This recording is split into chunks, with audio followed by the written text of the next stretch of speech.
Hey there, tonight we're uncovering the haunting reality of the Nanjing Massacre, where the harsh truth is not just in the numbers, but in the silent stories that defy any fairy tale you've heard. If these stories help you unwind, I'd love a quick like or subscribe, but only if they're genuinely working for you. I'm curious where in the world you're listening from, so drop your location and local time in the comments. It's amazing seeing our little community span the globe through these historical tales. Now make yourself cozy, maybe adjust your room temperature or get that cup of tea, and let's explore tonight's tale together. War is kind of like the world's worst party crasher, uninvited, loud, and leaving a mess that nobody wants to clean up. And if we're talking infamous party crashers, the Nanjing Massacre of 1937 is one that left a mark in the annals of history, a tragic event that still echoes with pain and disbelief. But before we dive into the chaos that unfolded in Nanjing, let's roll back the clock and set the stage. It's the 1930, and the world is a simmering part of geopolitical tensions. In the Far East, Japan is on a mission to expand its empire. Think of Japan as that ambitious overachiever in school, eyeing more territory and resources to fuel its growing industrial appetite. In this case, the unlucky target was China. Japan had already flexed its military muscles by taking over Manchuria in 1931, setting up the puppet state of Manchukuo. But like every ambitious expansionist, Japan wanted more, much more. Fast forward to July 7, 1937. The Marco Polo Bridge incident, a seemingly minor skirmish between Japanese and Chinese troops near Beijing, ignites a full-blown war between the two nations. Talk about a butterfly effect. This conflict, known as the Second Sino-Japanese War, quickly escalated. The Japanese army, well-equipped and fiercely effective, started slicing through Chinese territory like a hot knife through butter. And at the center of this military onslaught was the prize city of Nanjing, the then capital of the Republic of China. Nanjing was no backwater town. It was a bustling metropolis with rich history and cultural significance. For context, think of it as the Chinese equivalent of Washington, D.C., with a sprinkle of cultural heritage thrown in for good measure. But as the Japanese forces closed in, the city was woefully unprepared for what was to come. The Chinese army, under the leadership of General Tang Shengzhai, attempted to defend the city with around 100,000 troops. Unfortunately, they were outmatched and outgunned, like bringing a slingshot to a cannon fight. By December 1937, the Japanese forces, led by General Iwane Matsui, were knocking on Nanjing's door. Despite the valiant efforts of the Chinese defenders, the Japanese army breached the city's defenses on December 13. What followed was 6 weeks of unspeakable brutality, a period that will be remembered as the Nanjing Massacre or the Rape of Nanjing. Now, it's easy to get lost in the numbers, but they matter. Historical estimates suggest that between 200,000 and 300,000 Chinese civilians and unarmed soldiers were killed in this massacre. That's like wiping out the entire population of a city like Orlando or Pittsburgh. And if you're wondering about the scale of the atrocities, let's just say that the methods of killing ranged from shootings and stabbings to some truly horrific acts that defy human decency. The brutality wasn't just about death tolls. It was also marked by rampant sexual violence, with tens of thousands of women raped. The term Rape of Nanjing is not just a metaphor, it's a grim reminder of the horrors inflicted. But let's not just focus on the numbers. The stories of those who lived through the horror paint a vivid picture of survival against impossible odds. Take, for example, Minnie Vautrin, an American missionary and educator, who turned the Jinling College for Women into a sanctuary for thousands of women and children. Her diaries offer a harrowing account of the daily struggles to protect the innocent from the marauding soldiers. Or John Rabe, a German businessman and Nazi Party member, who, in a twist of irony, used his political affiliation to establish a safety zone that sheltered over 200,000 Chinese civilians. He was like an unexpected hero in a war movie, using his connections for good amidst the chaos. The international community, meanwhile, was caught in a whirlwind of disbelief and horror. News of the atrocities did trickle out, thanks to brave journalists like Durden and Tilman Durden of the New York Times, who risked their lives to report on the massacre. But much of the world's attention was diverted by their own looming problems, like the brewing tensions in Europe that would soon explode into World War II. So why does this matter today? Well, the Nanjing Massacre is not just a historical footnote. It's a stark reminder of the depths of human cruelty and the importance of remembering such events to prevent their recurrence. It's also a reminder of the resilience of the human spirit, as evidenced by the survivors and those who risked everything to save others. As we wrap up this first part of our journey into the events of Nanjing, let's hold onto the stories of courage and resilience amidst the darkness. Because, at the end of the day, history isn't just about the big names and dates. It's about the people who lived through the chaos and found ways to hold onto hope. Stay tuned as we dive deeper into the aftermath and the long shadow the massacre cast over the world in the following sections. As we delve deeper into the chaotic aftermath of the Nanjing Massacre, it's clear that this tragic event isn't just a dark chapter tucked away in history books. It's a complex tapestry woven with threads of power struggles, human resilience, and the haunting echoes of unchecked brutality. The massacre left the city of Nanjing, once a vibrant capital, in ruins both physically and morally.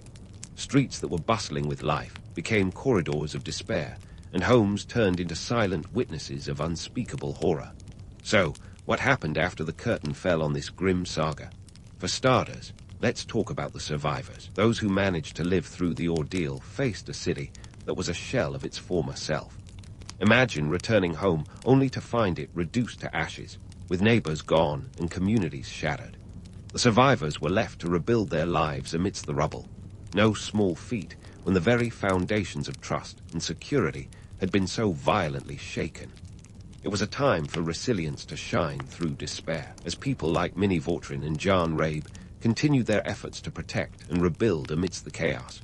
Vautrin, for example, was affectionately called the Goddess of Mercy by those she sheltered, a testament to her unwavering courage. And then there was the political fallout. The Nanjing Massacre wasn't just a tragedy for China. It was a diplomatic scandal that rippled across the globe. The Japanese government, unsurprisingly, was keen to sweep the incident under the rug, downplaying the scale of the atrocities, and at times, outright denying them. Their official stance was a masterclass in evasion, with various leaders trying to sidestep responsibility like it was a game of political hopscotch. But the world was watching, and the reports from foreign journalists, diplomats, and even the International Committee for the Nanking Safety Zone painted a starkly different picture. This brings us to the post-war trials, the attempts at justice that followed the conclusion of World War II. The Tokyo trials, officially known as the International Military Tribunal for the Far East, kicked off in 1946. Here, the Nanjing Massacre took center stage as one of the key charges against Japanese military and political leaders.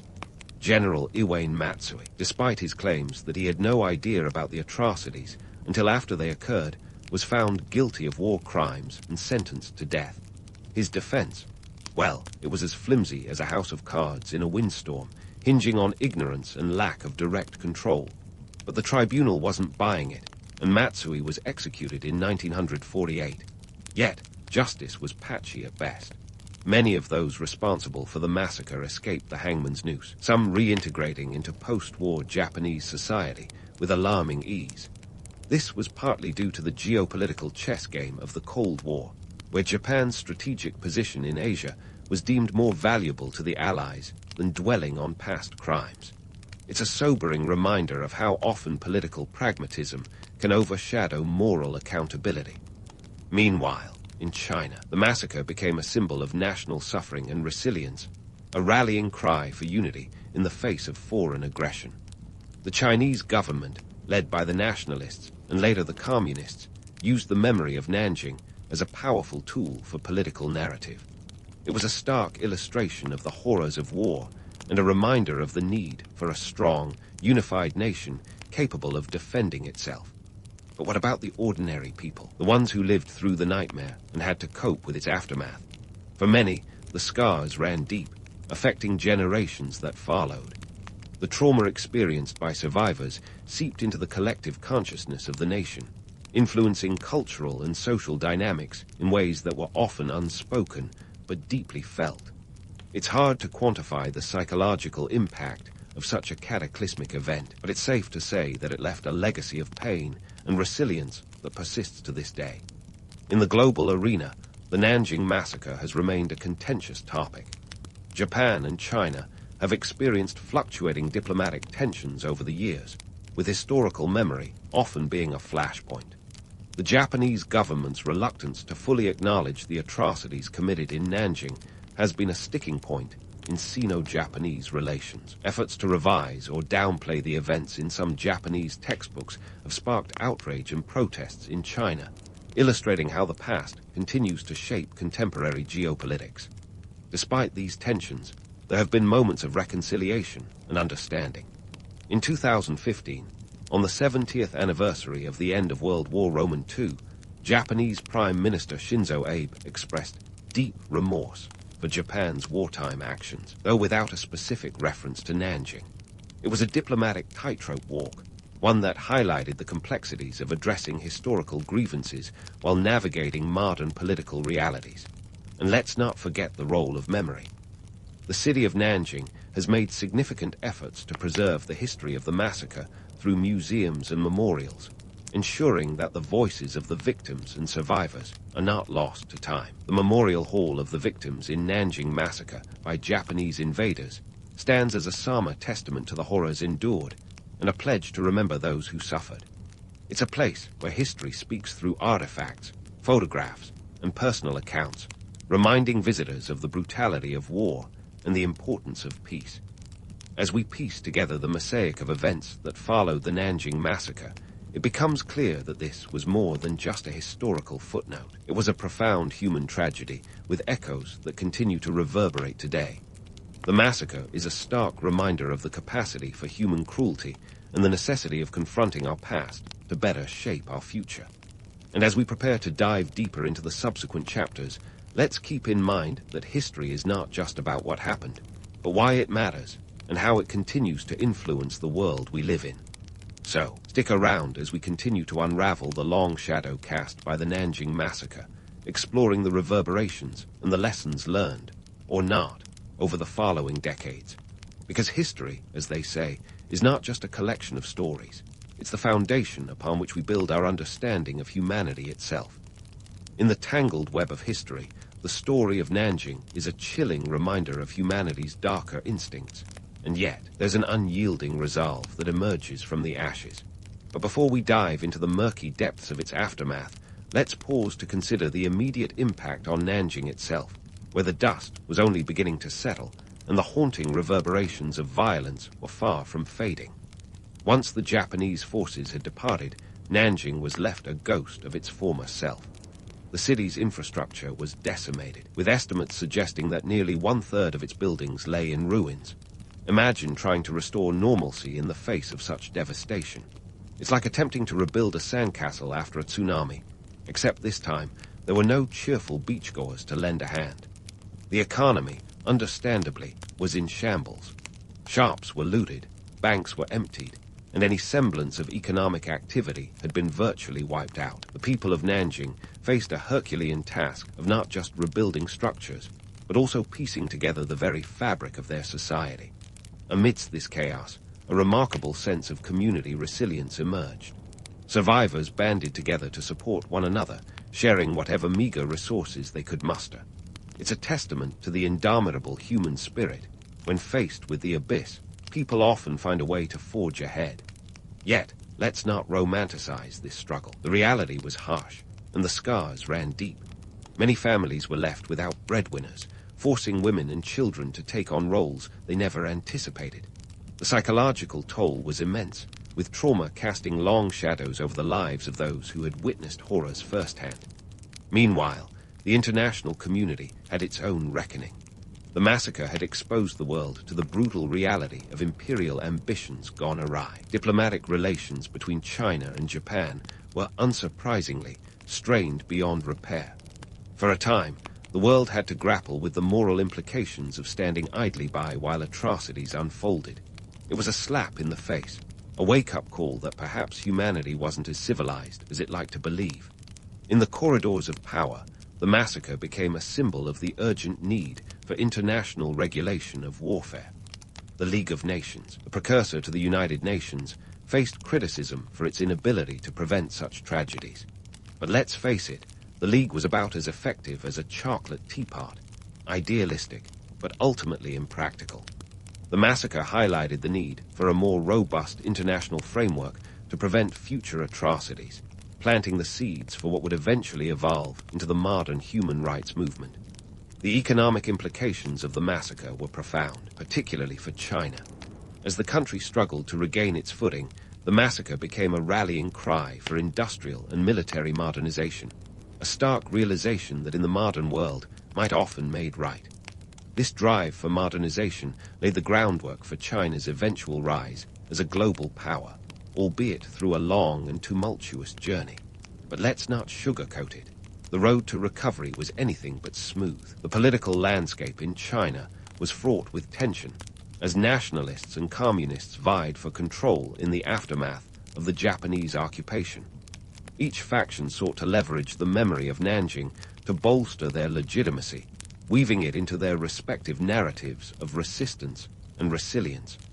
This tug-of-war added layers of complexity to an already intricate historical tapestry, underscoring the multifaceted nature of memory and its power to shape political agendas. As the years passed, the Nanjing Massacre remained a contentious issue between China and Japan. The Japanese government's reluctance to fully acknowledge the extent of the atrocities committed in Nanjing became a flashpoint in diplomatic relations. The debate over how the massacre is remembered, and by whom, has sparked fierce discussions, both within Japan and between the two nations. It's a stark reminder that history is not just a collection of past events, but a living discourse that continues to evolve and influence the present. In Japan, the massacre has been a topic of significant introspection and debate. Over the years, various Japanese administrations have grappled with the question of how to address this dark chapter in their history. While some leaders have expressed remorse, others have attempted to downplay the events or shift the narrative. This ongoing struggle reflects the broader challenges societies face in reconciling with uncomfortable pasts, a process that is often fraught with tension and resistance. In the grand scheme of things, the Nanjing Massacre serves as a potent reminder of the fragility of human decency in the face of unchecked power. It challenges us to confront the uncomfortable truths of our past, urging us to learn from history rather than repeating its mistakes. As we continue to explore the reverberations of this tragic event, it's crucial to remember that history is not just a sequence of events, but a tapestry woven from the stories of those who lived through it, stories that continue to shape our world today. So, as the story of Nanjing unfolds, let's hold these lessons close, recognizing that the past is not simply a distant memory, but a vital part of our collective consciousness. And as we prepare to delve deeper into the long shadow cast by the Nanjing Massacre, let's remain vigilant in our quest to understand history not just as a series of dates and events, but as a reflection of the complex tapestry of human experience. Because in the end, it's not just about what happened, but why it mattered, and how it continues to matter today. Stay tuned as we continue this journey through the pages of history, exploring the echoes of Nanjing and the lessons that resonate across the years. Yet here we are, still peeling back the layers of a history that's as tangled as a pair of headphones in your pocket. The Nanjing Massacre doesn't just sit in the past like a dusty old book. It's an ongoing conversation, one that refuses to be silenced or simplified. As we dive deeper into the narrative, we're not just unraveling events, but also exploring the emotional and political rollercoaster that followed. Let's start with the aftermath. The dust may have settled physically, but emotionally, not even close.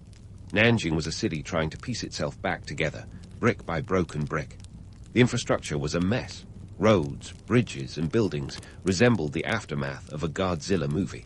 But unlike those fictional cities, Nanjing's recovery didn't come with a Hollywood budget. The economy was in tatters, with businesses looted and banks empty as a politician's promise. The daunting task of rebuilding fell on the shoulders of population already worn thin by trauma and loss. Survivors found themselves thrust into roles they never expected. Women became breadwinners. Children grew up faster than they should have, and communities banded together in a show of resilience that might warm the carcass of your heart, if it weren't so necessary. The human spirit, as it often does, found ways to adapt, even thrive in the face of adversity. But let's not sugarcoat the struggle. Life was tough, and the psychological scars were deep. On the world stage, the massacre served as a stark reminder of what happens when imperial ambitions go unchecked. Diplomatically, Japan was in hot water, though they seemed more interested in playing the blame game than acknowledging their actions. The League of Nations, which should have been the bouncer to this chaotic party, was less effective than a screen door on a submarine.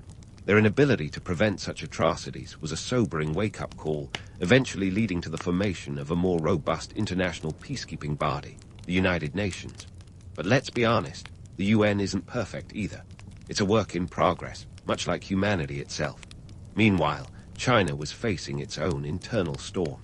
The political landscape was more tumultuous than a soap opera plot twist. The nationalists and communists were like two rival bands, each trying to outdo the other in the battle for hearts and minds. They used the memory of Nanjing as a rallying cry, a symbol of national suffering and resilience. This tug-of-war added layers of complexity to an already intricate historical tapestry, underscoring the power of memory to shape political agendas. Economically, the massacre highlighted the urgent need for modernization. China realized that in the brutal arena of global politics might often made right. This set the stage for a push toward industrialization and military strength that would eventually fuel China's rise on the world stage. But the journey was anything but straightforward. It was a path fraught with challenges and setbacks, much like trying to herd cats. Frustrating and seemingly impossible, yet somehow they managed. Over in Japan, massacre was a topic of significant introspection. The nation found itself grappling with how to address this dark chapter in their history. Some leaders expressed remorse, others downplayed the events, and a few even tried to rewrite the narrative entirely. It's a tale as old as time. History is written by the victors, or at least by those with the loudest voice. Yet, it's crucial to remember that history isn't just a story.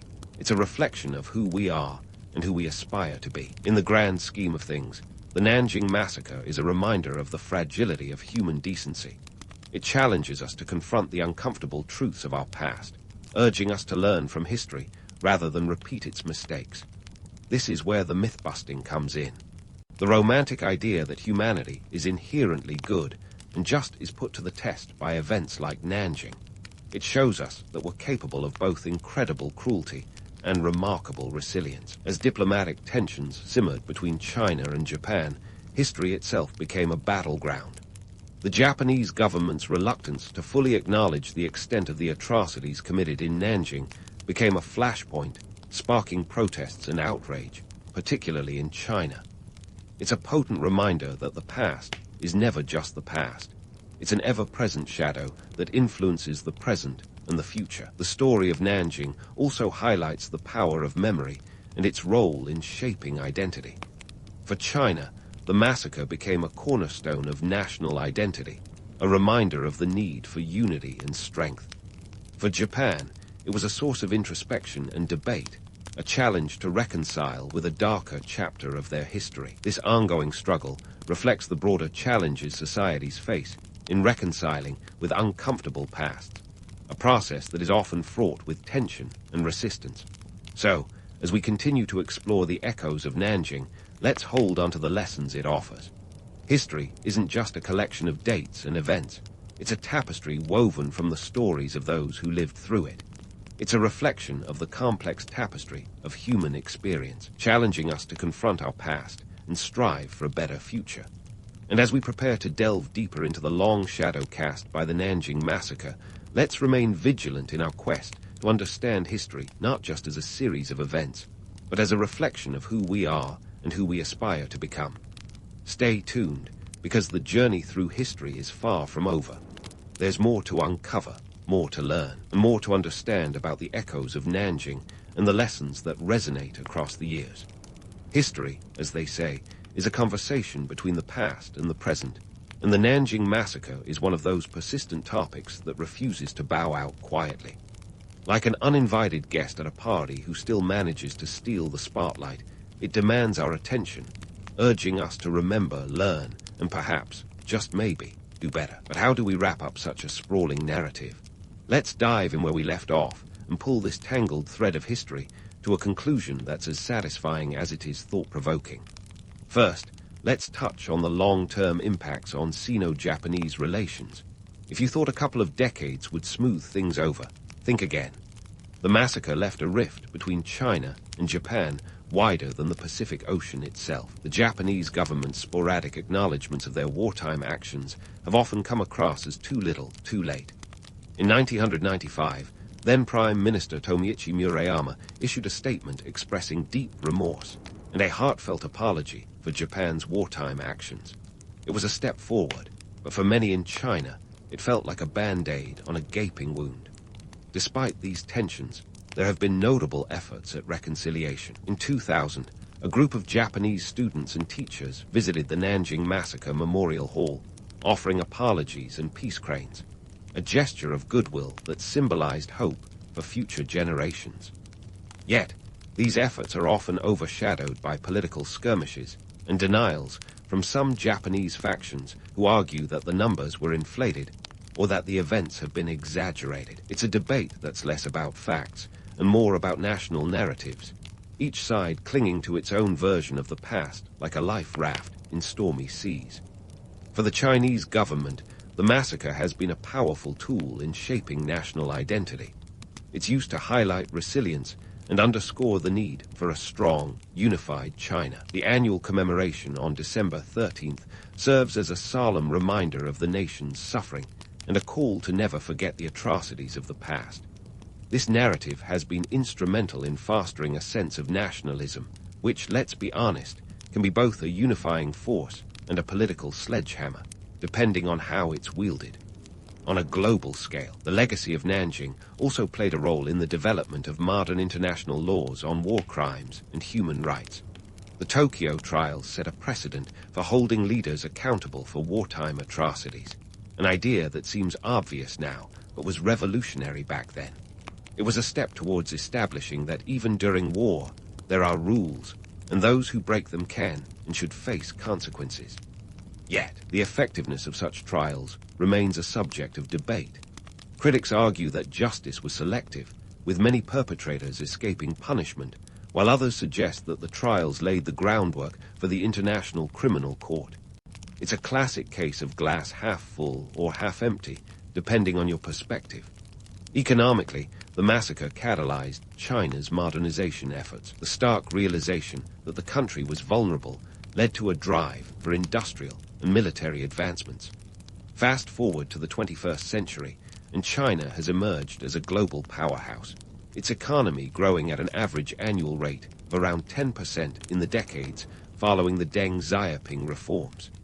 It's an impressive turnaround, but one that came at a cost, both in terms of the environment and the human toll of rapid industrialization. And what about the people of Nanjing, the ones who lived through the horror and had to pick up the pieces? For many, the trauma was a shadow that lingered long after the physical scars had healed.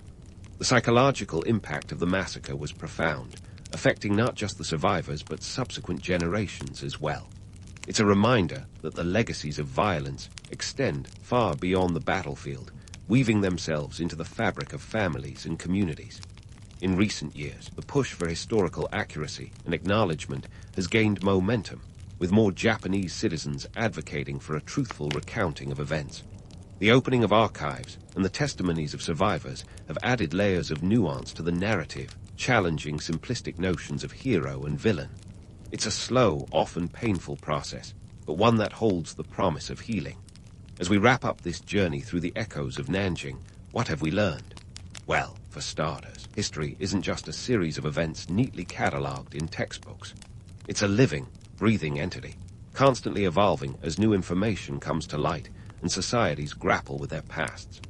The Nanjing Massacre is a stark reminder of the depths of human cruelty, but also of the resilience and courage that can emerge in the darkest of times. In the end, perhaps the most important takeaway is the need for vigilance. Vigilance against the seductive lure of forgetting, against the comforting myths that can obscure uncomfortable truths. Because if history teaches us anything, it's that those who fail to learn from it are doomed to repeat it. And while it may be tempting to close the book on Nanjing and move on, the past has a way of resurfacing when least expected, demanding to be heard. So, as we step back from the tangled web of this historical narrative, let's not just see the Nanjing Massacre as a distant tragedy, but as a part of the ongoing conversation about what it means to be human. It's a story of pain and resilience, of darkness and light, a story that continues to shape the world we live in today. And as we move forward, let's carry these lessons with us, striving for a future where the echoes of history serve as guides to a better, more compassionate world. If you ever wanted a historical roller coaster, complete with unexpected drops and a few loop-the-loops, Winston Churchill's early political career is your ticket. Here's a guy who didn't just flirt with controversy, he took it out for a 5-course meal and a cigar afterwards. This is a man whose life feels like it was scripted by a chaotic playwright with a flair for drama and dark comedy.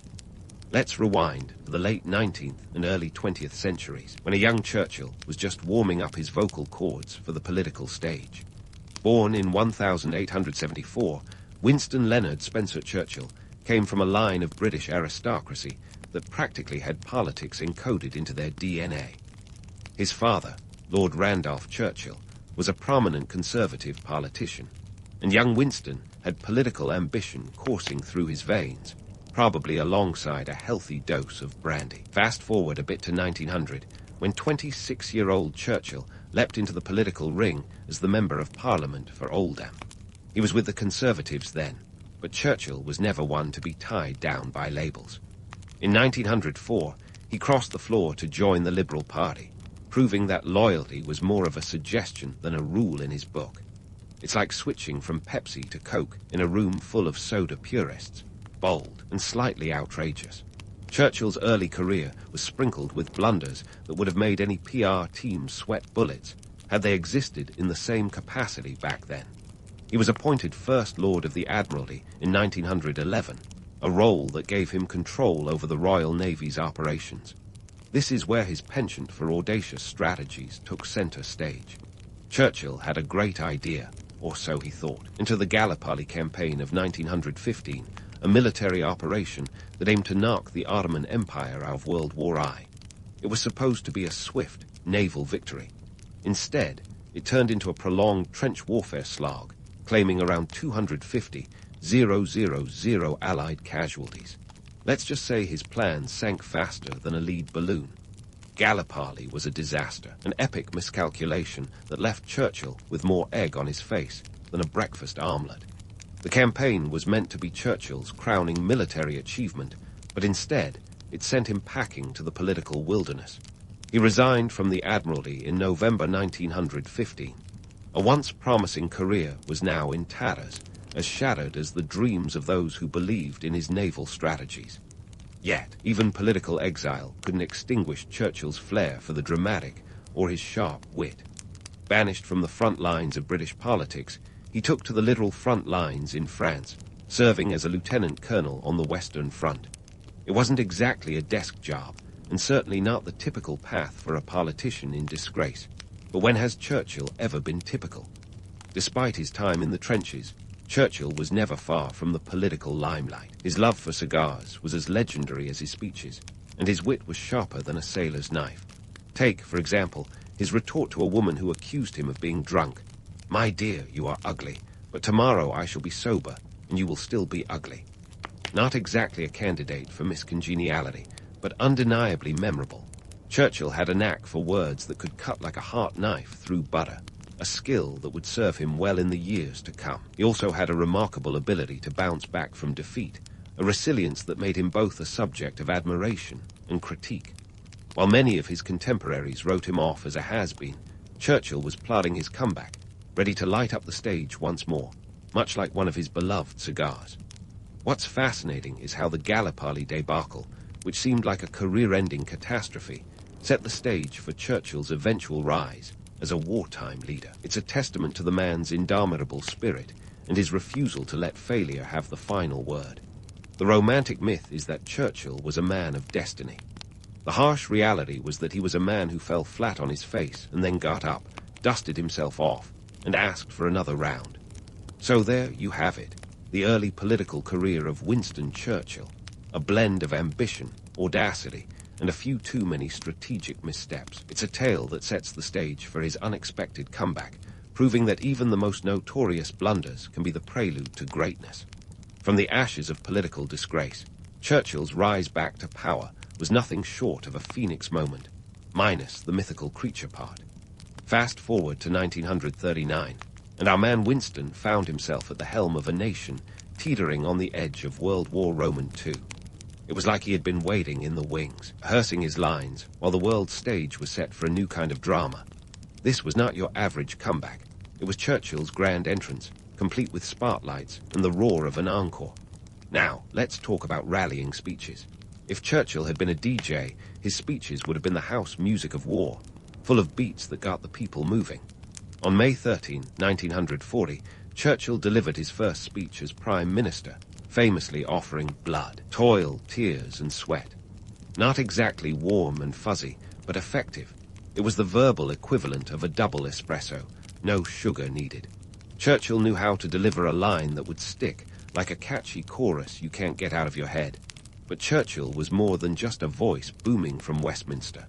He was a man of action, a strategic mastermind with a penchant for micromanagement. Picture this: a prime minister who was as involved in the details as a chef in a five-star kitchen, down to the seasoning. Churchill's hands-on approach was both his strength and his Achilles heel. His involvement in military strategies was exhaustive and sometimes exasperating for his generals. But in a time of crisis, who wouldn't want a leader who was as invested in the outcome as he was? Of course, no conversation about Churchill's wartime leadership would be complete without mentioning Dunkirk. In May 1940, as German forces advanced, 338,000 Allied troops found themselves cornered on the beaches of Dunkirk, France. The situation was grimmer than a Monday morning commute. But Churchill, ever the optimist, saw an opportunity for a showstopper. Operation Dynamo was launched, and over 9 days, a flotilla of more than 800 vessels, ranging from naval destroyers to civilian fishing boats, managed to evacuate the troops. It was a logistical nightmare turned miraculous escape, and it solidified Churchill's reputation as a leader who could pull off the impossible. Yet, behind the public persona of a resolute leader, Churchill wrestled with his own personal demons.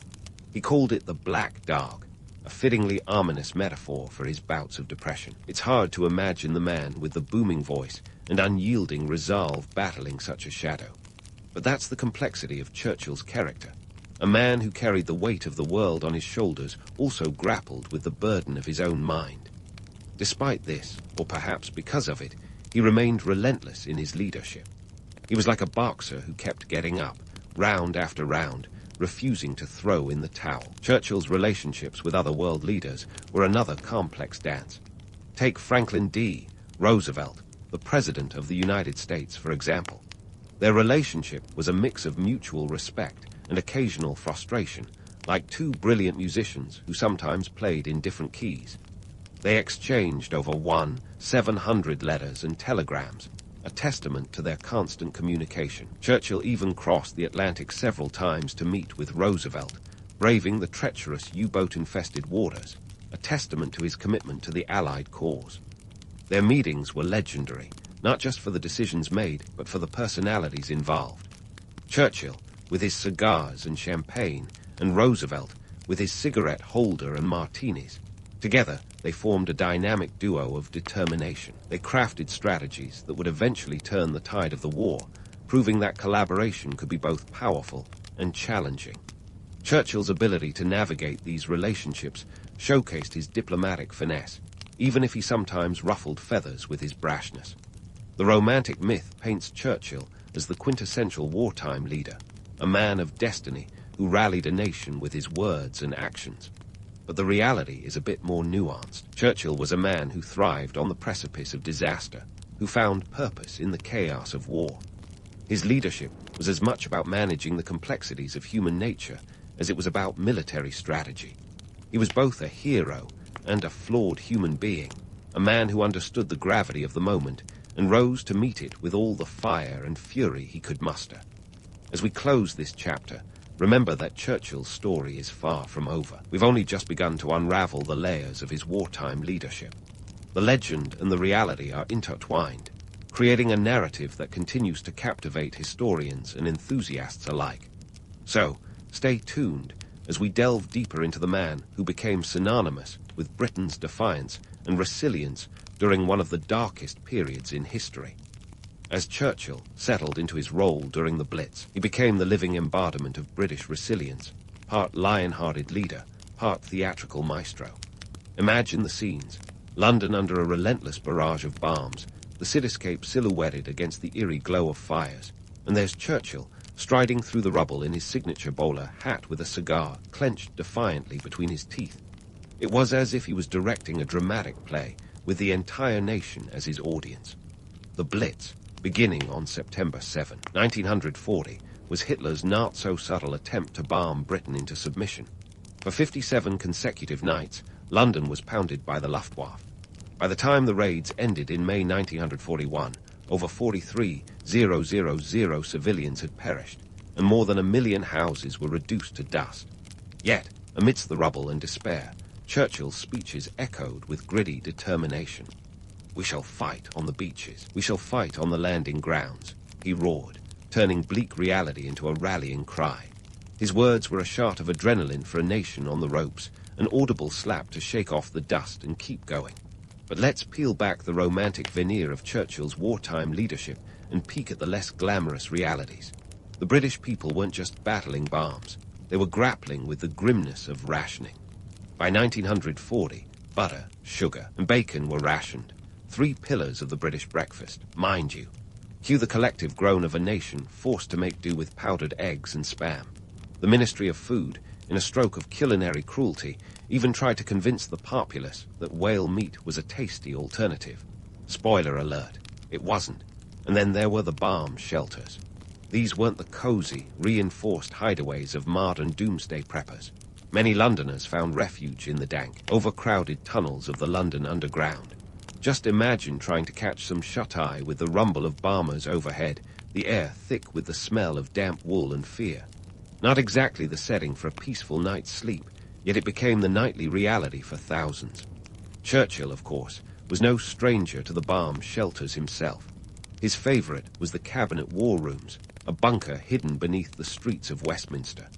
Here, surrounded by maps and the persistent click-clacking of typewriters, Churchill plotted strategies with his military chiefs. It was a subterranean nerve center where the air was thick with cigarette smoke and tension. Churchill's love for drama was on full display as he orchestrated a war effort like a maestro, conducting a symphony of chaos. But Churchill's leadership wasn't just about speeches and strategy sessions. He was a man who thrived on visibility, a leader who knew the value of being seen. He toured bombed-out neighborhoods, shaking hands and offering words of encouragement. A classic Churchill moment came when he famously told a group of East Enders, "We can take it." It was a simple phrase, yet it resonated like a drumbeat of defiance. While Churchill was the public face of unwavering resolve, the British people had to adapt to a new normal. Blackout curtains became as essential as tea kettles, with hefty fines for those who let even a sliver of light escape. The economy was in a state of wartime transformation, with factories churning out planes, tanks, and munitions at a breakneck pace. Women stepped into roles traditionally held by men, becoming factory workers, air raid wardens, and even pilots in the Air Transport Auxiliary. Talk about breaking the glass ceiling with a sledgehammer. Meanwhile, the Battle of Britain was raging in the skies, a David and Goliath showdown between the RAF and the Luftwaffe. From July to October 1940, a mere 3,000 RAF pilots, dubbed the Few by Churchill, defended Britain against a German air force nearly double their size. The stakes were higher than a kite in a hurricane, yet the RAF, with its nimble Spitfires and Hurricanes, managed to thwart the German onslaught. It was a victory that solidified Churchill's faith in British ingenuity and spirit. Churchill's speeches during this period were nothing short of verbal pyrotechnics. He had an uncanny knack for turning the English language into a weapon of war. His assurance that never in the field of human conflict was so much owed by so many to so few wasn't just a tribute to the RAF. It was a reminder of the collective effort needed to stave off defeat. His words were as vital as any artillery, galvanizing a nation to stand firm against the Nazi menace. Yet, the reality was that Britain was hanging by a thread. The economy was strained to breaking point, with defense spending skyrocketing from £287 million in 1939 to over £3 billion by 1944. The nation was essentially living on borrowed time and American generosity. Lend-Lease, initiated by Roosevelt in 1941, was crucial, providing Britain with essential supplies and military hardware. It was like a lifeline thrown to a drowning swimmer, but the bill would come due, with Britain indebted to the tune of $31 billion by war's end. Churchill's complex relationship with the public was another layer of his wartime persona. While he was celebrated as a hero, his decisions weren't always popular. The implementation of the scorched earth policy, involving the destruction of infrastructure in the event of an invasion, was met with mixed reactions. And let's not forget his sometimes abrasive manner that rubbed some of his contemporaries the wrong way. But then again, subtlety was never Churchill's strong suit. In the end, what stands out about Churchill during this time is not just his leadership, but his sheer audacity. He wasn't just fighting a war. He was crafting a narrative, a modern-day epic where Britain stood as the last bastion against tyranny. While the romantic image of Churchill as the lone bulwark is alluring, the truth is far more intricate. He was a man who thrived on contradictions, both a product of his time and a force of nature unto himself. So, as we leave this chapter, remember that Churchill's wartime leadership was a tapestry woven with threads of valor, vulnerability, and vision. The legend and the reality coexist, each illuminating different facets of a man who became the symbol of British defiance. But the story doesn't end here. There's more to uncover about Churchill's wartime journey as the stakes rise and the plot thickens. Stay tuned, because this historical drama is far from over. Speaking of historical dramas, let's dive into the grand theater of Churchill's strategic alliances. Picture Winston as the charismatic lead in an ensemble cast featuring Franklin D. Roosevelt and Joseph Stalin. It's like the Avengers, but with more cigars and geopolitical maneuvering. The stage, World War Roman II. The stakes, oh, nothing major, just the fate of the free world. First up, the bromance with FDR. Imagine Churchill and Roosevelt as the odd couple of wartime diplomacy. Churchill, with his bulldog tenacity and penchant for the dramatic, and Roosevelt, the cool-headed pragmatist. They were like the Lennon and McCartney of Allied leadership, each bringing his own flair to the partnership. Their transatlantic correspondence was nothing short of prolific. Over 700 letters and telegrams exchanged. If text were a thing back then, these two would have set a record for longest chat thread. Their relationship was built on mutual respect, but not without its share of friction. Roosevelt, with his New Deal sensibilities, often found himself at odds with Churchill's imperialistic tendencies. Yet they shared a vision, a world free from the menace of fascism. It was this common goal that formed the backbone of their alliance, even when they disagreed on the finer points, like what to have for dinner, presumably. Now, let's not gloss over the economic realities Churchill faced in this partnership. The British economy was strapped tighter than a drum, and Lend-Lease was the lifeline keeping it afloat. By 1944, Britain had received around $31 billion worth of war supplies from the U.S. That's about $450 billion in today's money, a sum that would make even the most generous uncle shudder.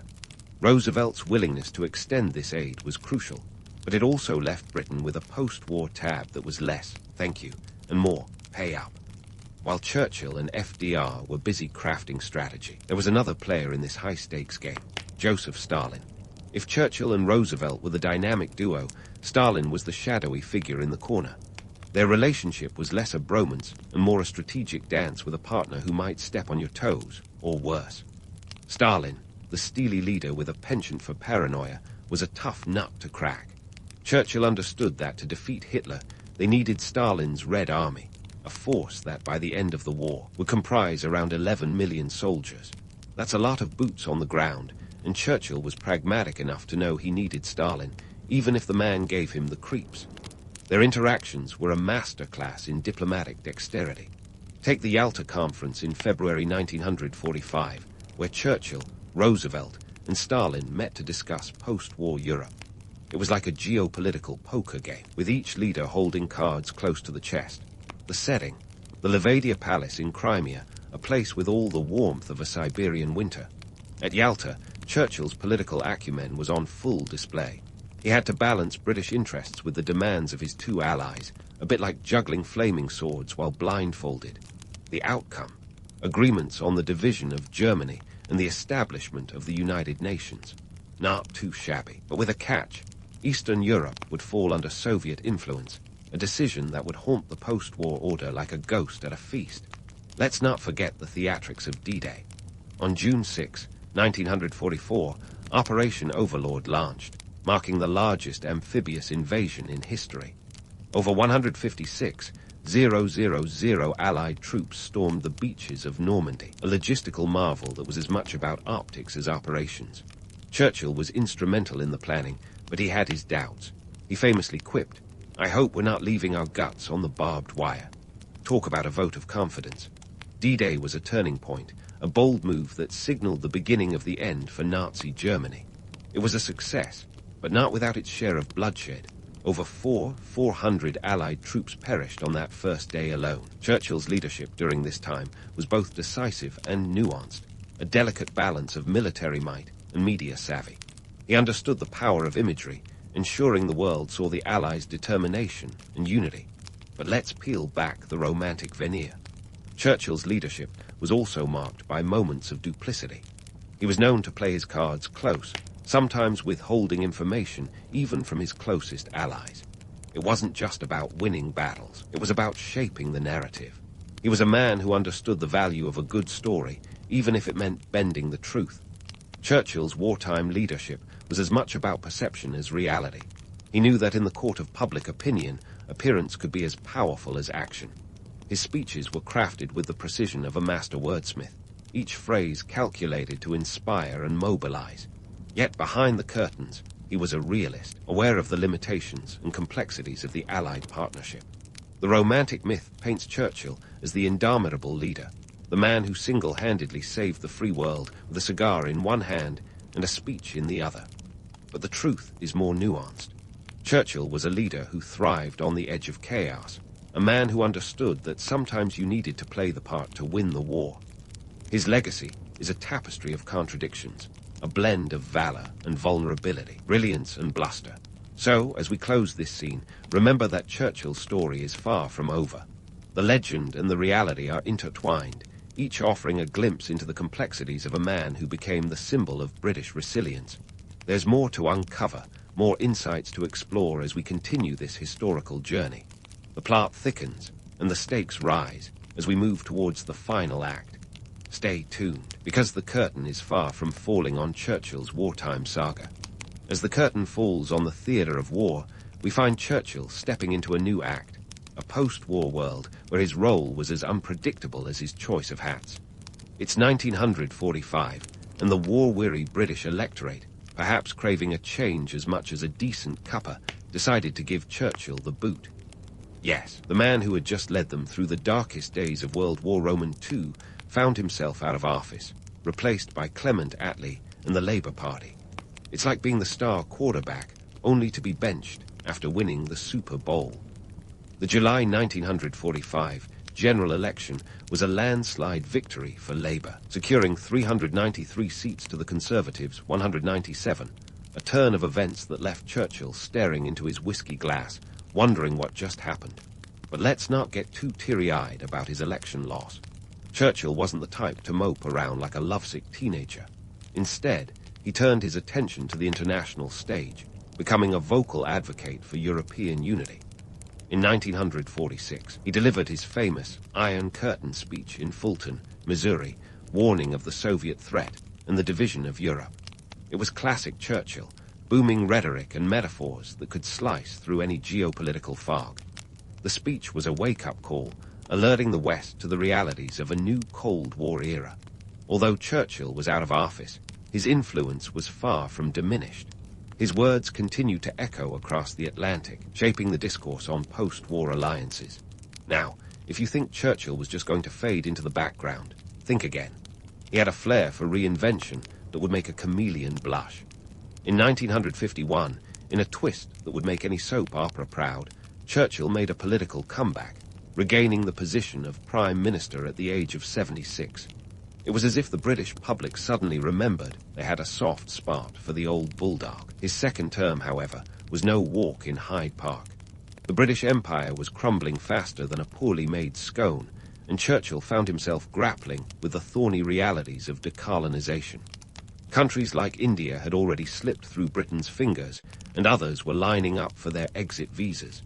Despite these challenges, Churchill's second stint as Prime Minister did have its moments. He was instrumental in strengthening the transatlantic alliance with the United States, meeting with President Dwight D. Eisenhower to discuss global issues like the Korean War and nuclear disarmament.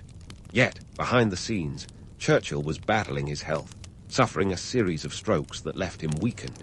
It was a poignant reminder that even the mightiest lions must eventually yield to time's relentless march. Now, let's address a persistent myth, Churchill's so-called bulldog spirit. The romantic image of Churchill as the unyielding, cigar-chomping warrior who never backed down. The reality, Churchill was indeed tenacious, but he was also pragmatic. He knew when to stand firm and when to make concessions. His decision to engage with Stalin, despite their ideological differences, was a testament to his political acumen. He wasn't just about growling and posturing. He understood the value of diplomacy and compromise. The bulldog spirit is charming, but it glosses over the complexity of a leader who navigated turbulent waters with both grit and guile. As we meander through the twilight of Churchill's career, let's not forget his literary achievements. In 1953, he was awarded the Nobel Prize in Literature, not for his speeches, mind you, but for his historical writings. His 6-volume series, The Second World War, was a masterclass in narrative blending meticulous detail with Churchill's signature flair. The Nobel Committee praised him for his brilliant oratory in defending exalted human values. It's a bit like giving a rock star a Grammy for their album liner notes. But hey, a win's a win, right? Churchill's legacy is a tangled web of contradictions. On one hand, he's celebrated as the man who led Britain through its darkest hour, the leader whose words were as mighty as any battleship. On the other hand, he was a controversial figure, criticized for his imperialist views and his handling of events like the Bengal famine of 1943, where millions perished amid claims of British negligence. It's a legacy that's as multifaceted as a diamond, with each facet offering a different reflection of the man. And what of Churchill's impact on the modern world? His advocacy for a united Europe laid the groundwork for what would eventually become the European Union. His foresight on the dangers of Soviet expansionism influenced Western foreign policy for decades. Yet, Churchill's vision wasn't without its blind spots. His reluctance to fully embrace the decolonization movement left a mark on Britain's global standing, a reminder that even the most astute leaders can stumble in the face of change. As we wrap up this historical journey, let's take a moment to appreciate the human side of Churchill. Here was a man who loved painting, a pastime he described as a joy ride in a paint box. He was a devoted husband to Clementine, who once quipped that their marriage was an adventure, not a bed of roses. He was a father who, despite his public persona, was deeply affected by the tragedies and triumphs of his children. Churchill was a man of contradictions, a leader who balanced on the precipice of greatness and folly. So, as the lights dim on this tale of wartime leadership and post-war challenges, remember that Churchill's story is as much about the man as it is about the myth. He was a leader for the ages, a figure whose life was a testament to the power of words and the resilience of the human spirit. His legacy is as enduring as the echoes of his speeches, a reminder that history is as much about those who shape it as it is about the events that unfold. Whether you see Churchill as a hero or a flawed icon, one thing's for sure.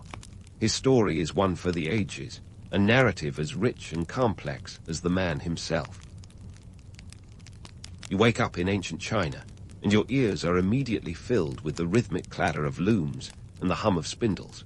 It's like an orchestra of clinks and clatters, with each sound a thread in the grand tapestry of textile production. Welcome to the dawn of the silk industry, a realm where economic power and fashion sense were spun together long before the high street ever got the idea. Now, forget about scrolling through your morning news feed. Today, we're unraveling the silk thread back to its roots. Let's kickstart with a bit of myth-busting. You might have heard the origin story of silk, starring the legendary Lady HSI Lingxi, wife of the Yellow Emperor. Picture this. She's sipping tea under a mulberry tree when, plop, a silkworm cocoon drops into her cup, unraveling in the hot water. She discovers silk, and bam, the textile industry is born. Sounds like a fairy tale, right? Well, while the story adds a touch of magic, the reality was probably more about trial and error than serendipitous tea moments. But hey, never let the truth get in the way of a good yarn. Silk was more than just a pretty fabric. It was an economic powerhouse. We're talking about an industry so lucrative that it could rival the modern-day tech giants. By the time you get your morning chores done, merchants are already planning their routes to far-off lands. The Silk Road wasn't a single road, by the way, but rather a tangled web of trade routes stretching over 4,000 miles. That's like walking from New York to Los Angeles and back, twice. And these weren't smooth, paved highways. Think treacherous paths with bandits, deserts, and the occasional imperial tax collector to dodge. Now, let's get real about the silk itself. This wasn't your average off-the-rack fabric. Producing it was an art form, starting with the humble silkworm. These little critters were like the most high-maintenance pets you could imagine. They were fed a strict diet of mulberry leaves and needed constant care to spin those precious cocoons. Here's a fun fact to chew on while you're having breakfast. It takes about 500 silkworms to produce a pound of raw silk. That's a lot of worms and a lot of leaves. The production process was no picnic either. After the cocoons are soaked in hot water to loosen the threads, sorry, worms, they're painstakingly unraveled. This is where the real skill came in, spinning those delicate threads into the fabric that would eventually make its way to emperors and merchants alike. Imagine spending your day doing that instead of scrolling Instagram. It's a bit like watching paint dry, but with higher stakes and a much shinier outcome. As you step into the weaving workshop, you're hit with the sheer scale of it all. The looms are massive, and they echo with the sounds of weavers at work. These are complex machines that demand dexterity and precision. It's no wonder the ancient Chinese were considered masters of their craft. They weren't just weaving fabric, they were weaving status, wealth, and power. Silk was the ultimate status symbol, a must-have for the elite. You didn't just wear silk. You flaunted it like a badge of honor, but don't get too caught up in the romance of it all. The silk industry was a hard and demanding business. Think of it as the original sweatshop, where workers toiled away in less than ideal conditions.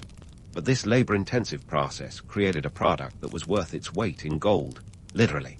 In some regions, silk was used as currency, and it was a key factor in the diplomatic exchanges that shaped ancient geopolitics. Yes, silk was beautiful, but it was also a powerful tool of economic warfare.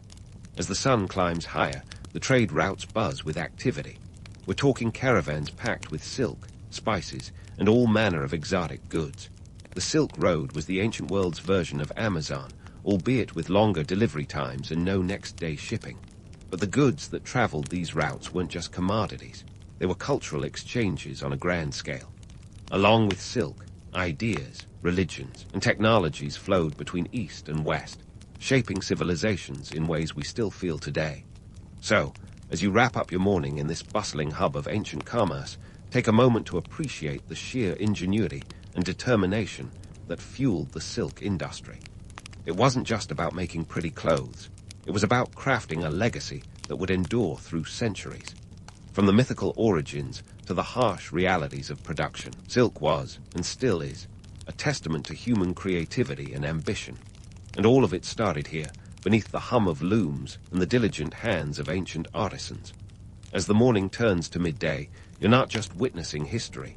You're part of the story that threads its way through time, one silken strand at a time.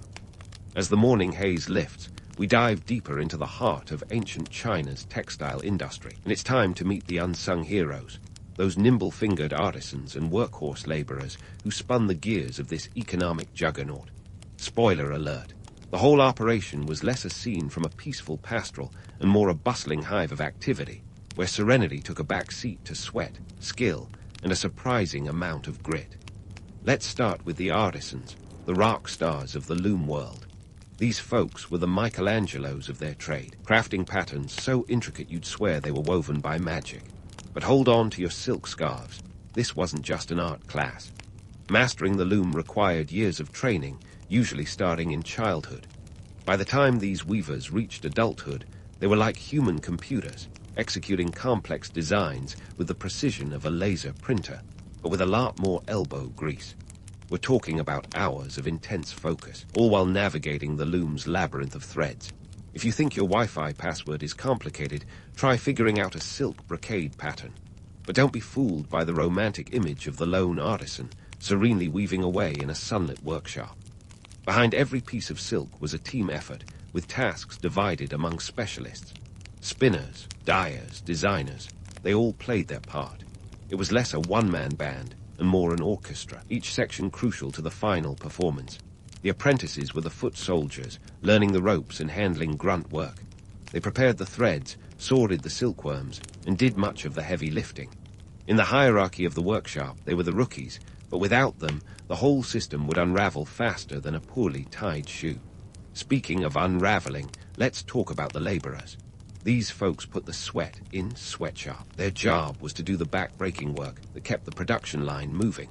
Picture this: hauling loads of mulberry leaves to feed the silkworms, tending to the critters in a climate-controlled environment, which is a fancy way of saying hot, humid, and stuffy, and preparing the cocoons for the unraveling process. This wasn't a gentle walk in the park.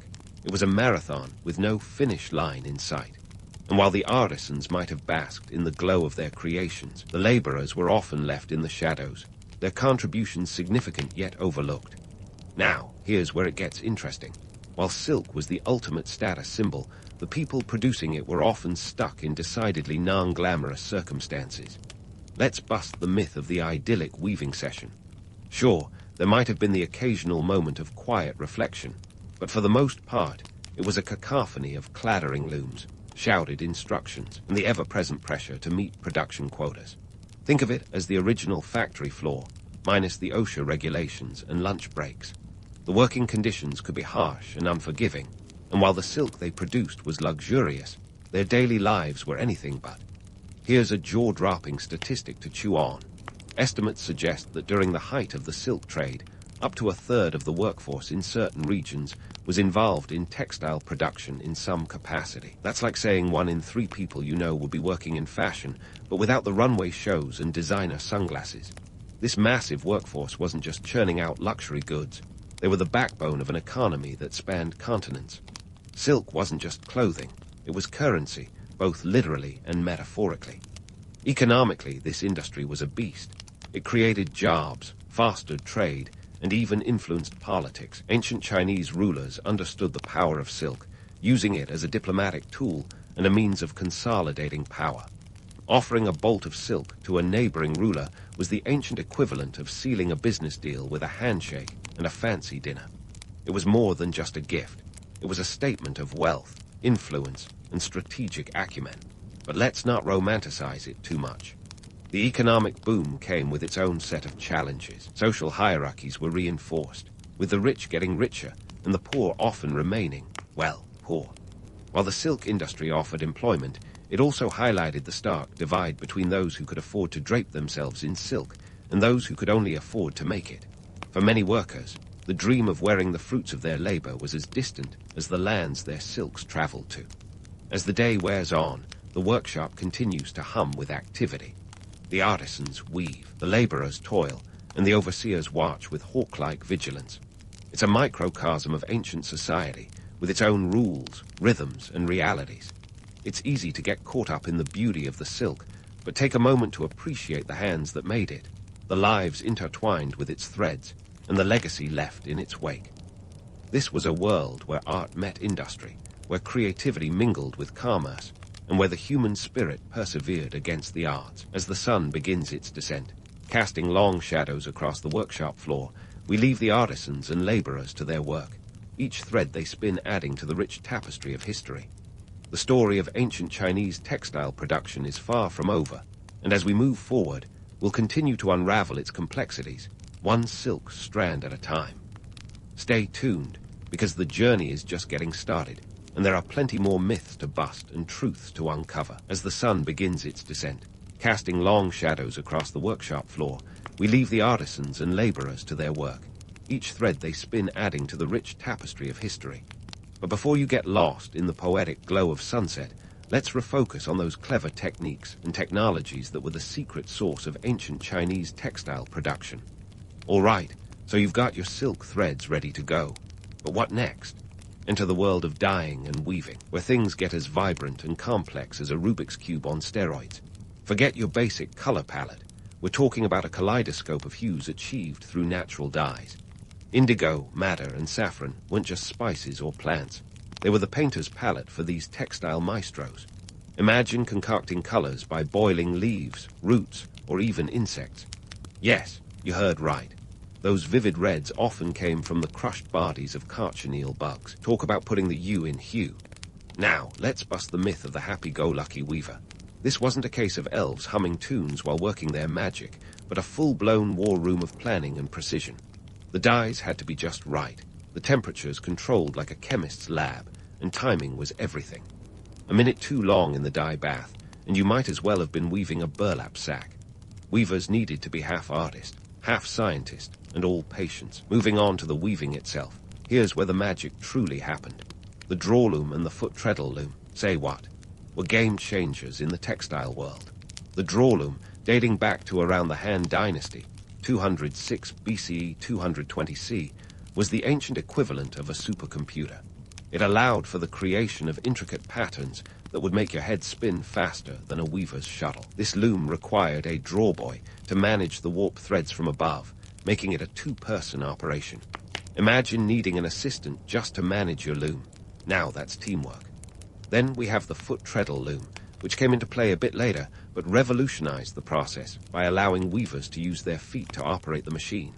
Suddenly, weaving was a full-body workout. Who needs a gym membership when you've got a loom? This innovation allowed for faster production and more complex patterns, transforming the textile industry into a powerhouse of creativity and efficiency. But don't be fooled into thinking this was just about making pretty clothes. The patterns woven into these fabrics weren't arbitrary. They were packed with symbolism. Dragons, phoenixes, and clouds weren't just eye candy. They were loaded with meaning, often reflecting social status or political allegiance. Wearing a particular pattern could be a bold statement, like ancient fashionistas strutting their stuff on a cosmic runway. Now, let's pivot to the economic impact of these techniques. Weaving wasn't just art, it was a cornerstone of the economy. The demand for silk was insatiable, and these innovations meant producers could meet that demand more efficiently. Think of it as the ancient world's version of scaling up. More looms, more silk, more moolah. This wasn't just a cottage industry. It was a manufacturing giant, with each advancement in technology marking a leap in productivity and profit. And let's not forget the social implications. The advanced techniques and intricate patterns weren't just for show. They reinforced social hierarchies. The ruling elite draped themselves in fabrics that screamed opulence, while the common folk, well, they did the screaming from the factory floor. This stark divide was a reminder of who held the power and who merely held the looms. But like the best myths, there's always another layer. Despite the hierarchy and hardship, there was a certain camaraderie among the workers. They were united by their craft, bound together not just by threads of silk, but by the shared experience of toil and triumph. In a world where your social status was often determined by birth, the textile industry offered a rare chance to shape one's destiny through hard work and innovation. So, as midday turns to evening, take a moment to appreciate the sheer ingenuity and determination that fueled these ancient techniques. The draw loom and foot treadle loom weren't just tools. They were the engines of an empire, propelling Chinese silk across continents and into the annals of history. This was a world where art and industry collided, where creativity was a currency, and where the human spirit wove its own legacy, one silken strand at a time. As we wrap up this part of the journey, remember that the story of ancient Chinese textile production is far from over. We've only just begun to unravel the complexities and innovations that defined this fascinating era. So stay tuned, because there's plenty more to discover, and the threads of history are waiting to guide us through the next chapters of this captivating tale. As the afternoon shadows begin to stretch like a lazy cat across the workshop floor, let's shift our gaze from the bustling hive of textile production to the grand stage of global trade. Imagine silk as the original influencer, sashaying its way across continents and turning heads in every court from China to Rome. The silk trade wasn't just about fabric. It was about power moves and geopolitical chess games that would make even the shrewdest modern diplomat break a sweat. First up, let's talk about the allure of silk in Rome. By the time the 1st century CE rolled around, Roman elites were positively giddy over this exotic fabric.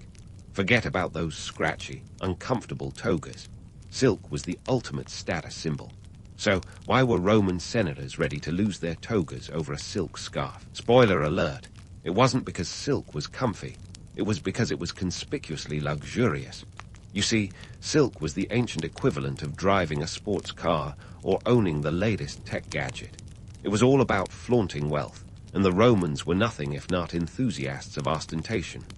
Here's a juicy tidbit. By the peak of the Roman Empire, silk imports were so rampant that some historians estimate the empire was shelling out around 100 million sesterces annually on silk. To put that in perspective, it's like spending the GDP of a small country on luxury fabric.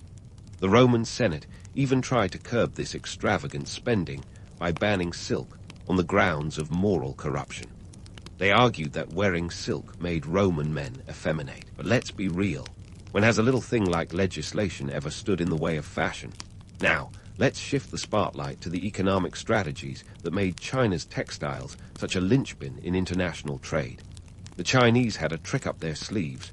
They were masters of monopoly. The secret of silk production was guarded more tightly than your internet browser history. The penalty for smuggling silkworms or revealing the silk-making process: death. Talk about a high-stakes industry.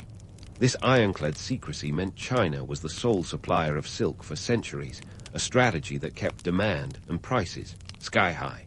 But silk wasn't just a commodity. It was a diplomatic tool. Chinese rulers understood the value of silk as a means of soft power. They would gift bolts of silk to neighboring rulers, sealing alliances and currying favor. It was the ancient version of sending a fruit basket, if your fruit basket could also buy you an army. The Han Dynasty, in particular, used silk to stabilize and secure their borders, paying off potentially hostile nomadic tribes with silk tributes. Imagine bribing your neighbor to keep their dog off your lawn, but instead of cookies, you're doling out luxury textiles. As silk made its way along the trade routes, it wasn't just goods that traveled. Ideas, religions, and technologies hitchhiked along for the ride, leaving a trail of cultural exchange in their wake. Think of the Silk Road as the original information superhighway, minus the bandwidth issues. Buddhism spread from India to China, while technologies like papermaking and gunpowder flowed in the opposite direction. This exchange was a melting pot of innovation that left an indelible mark on world history. And let's not forget the middlemen in this grand trade saga. The Parthians and later the Sassanids controlled the land routes, acting as the bridge between East and West. They were the savvy entrepreneurs of their day, collecting tolls and taxes like a turnpike on steroids. They knew the Silk Road was their cash cow and milked it for all it was worth, ensuring that the silk reaching Roman markets came with a hefty price tag. But here's the twist. While silk was a luxury in Rome, it was a necessity in China. It wasn't just for the wealthy. It was woven into the fabric of everyday life. Silk was used for everything from clothing to currency, and even as paper for writing. The ancient Chinese weren't just wearing silk, they were living it. This duality, luxury in the West, necessity in the East, created a fascinating dynamic that fueled the silk trade's global ripple effect. So, as the day begins to wane and the shadows grow longer, take a moment to appreciate the sheer audacity and ingenuity of ancient China's silk industry. It wasn't just about making a buck or a cestus. It was about weaving a legacy that would stretch across continents and centuries. The silk trade was a testament to human creativity and ambition, a shining thread in the grand tapestry of history that continues to captivate us today. But don't get too comfortable. There's still more to this story, and the threads of history are waiting to guide us through the next chapter. Stay tuned as we continue to unravel the mysteries of this captivating saga. As the sun dips below the horizon, painting the sky with hues reminiscent of those ancient dyes, let's reflect on the legacy of China's textile industry. This isn't just about silk threads shimmering in the moonlight.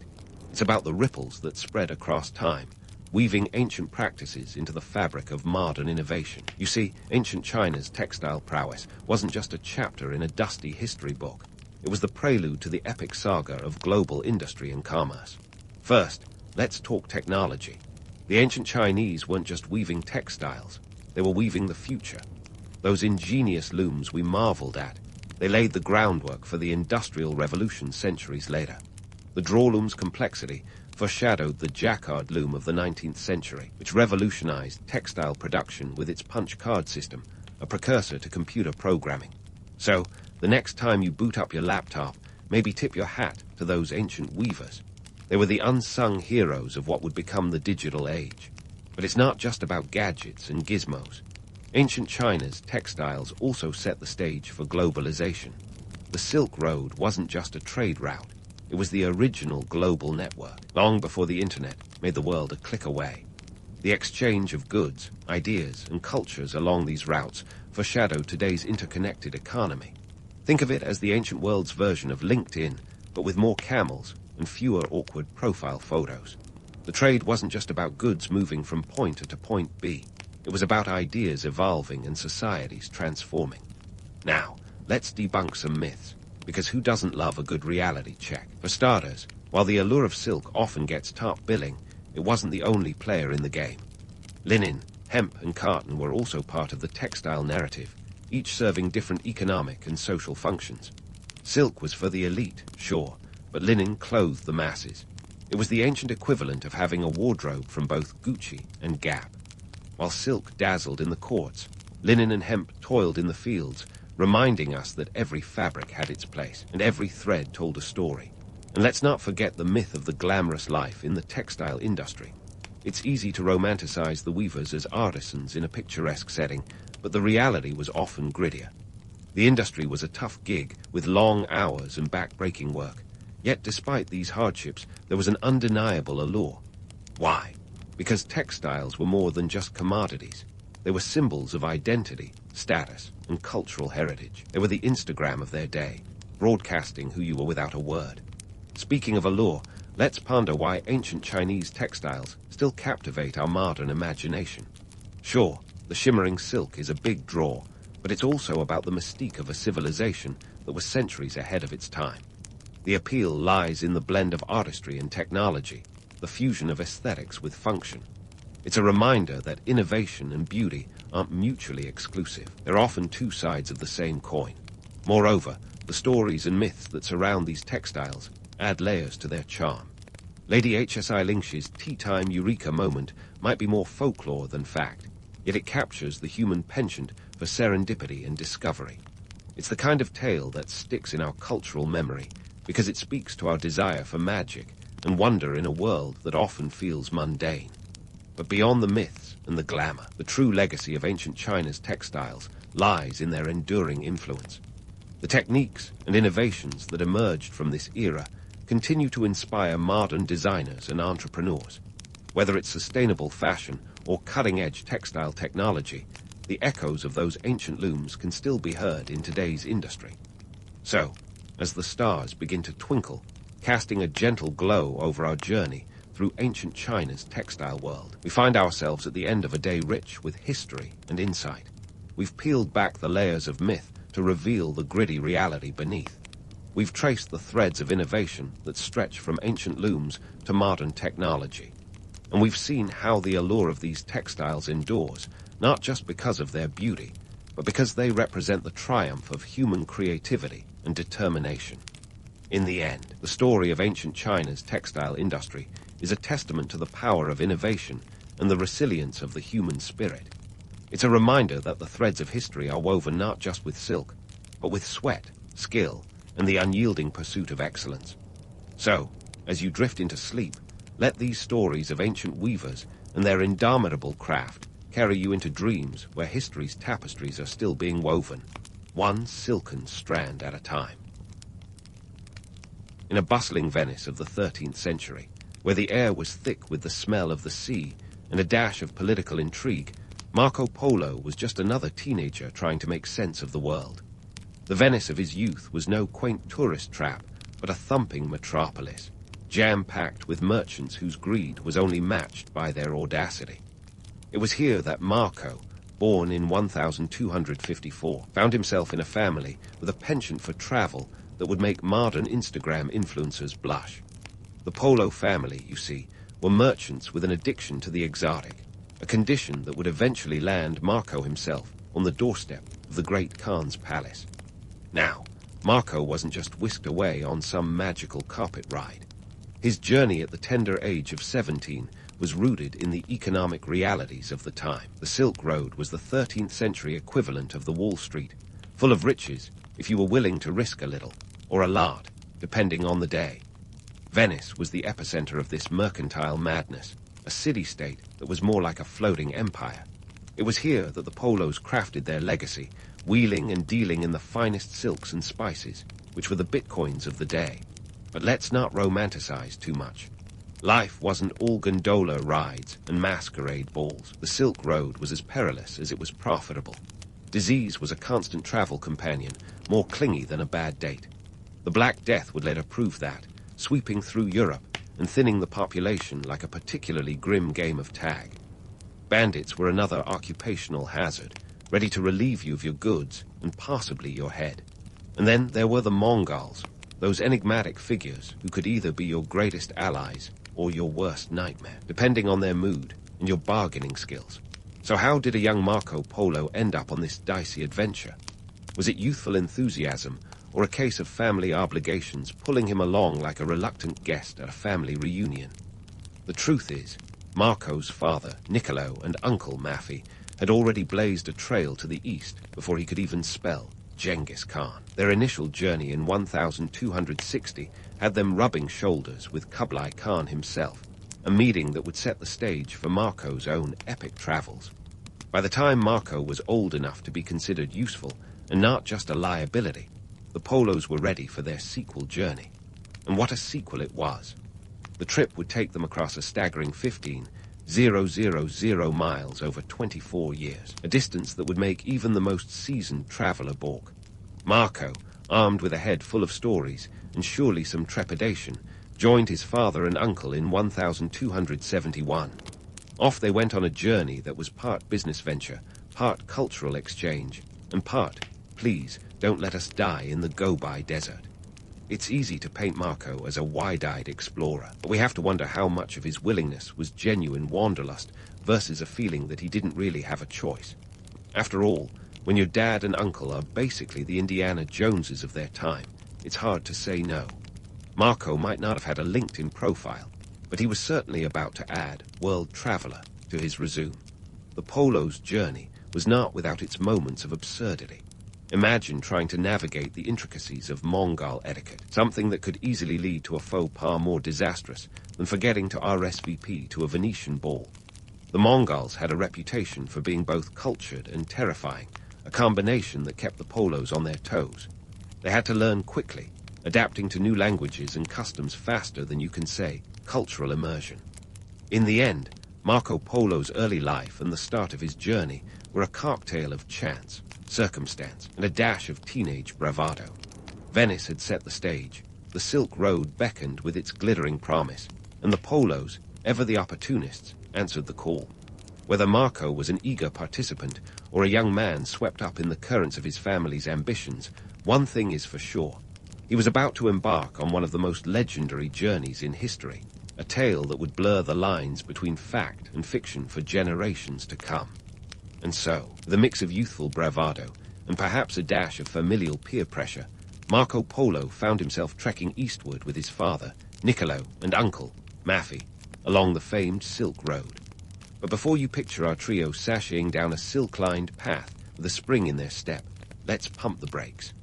The Silk Road was less a road and more a chaotic network of trade routes, crisscrossing some of the most inhospitable terrain known to man. It stretched an eye-watering 15,000 miles, and let me tell you, it was more grit than glamour.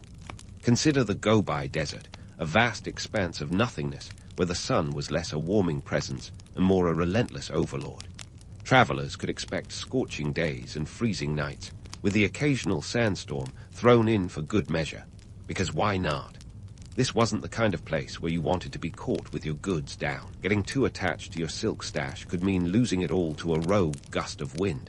The desert demanded pragmatism over pride, a lesson Marco and his companions would learn quickly. But let's not pretend this journey was a solo endeavor. The Polos traveled in caravans, an ancient version of the buddy system.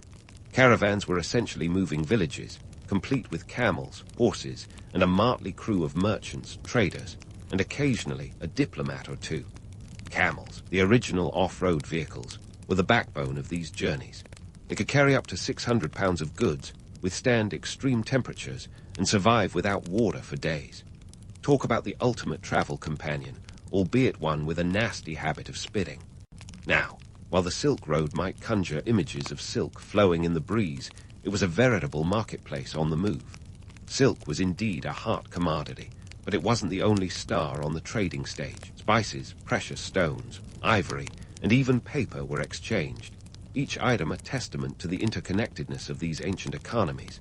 Marco's father and uncle were seasoned pros at this game, understanding that trade was less about the goods themselves and more about the relationships and negotiations that facilitated their exchange.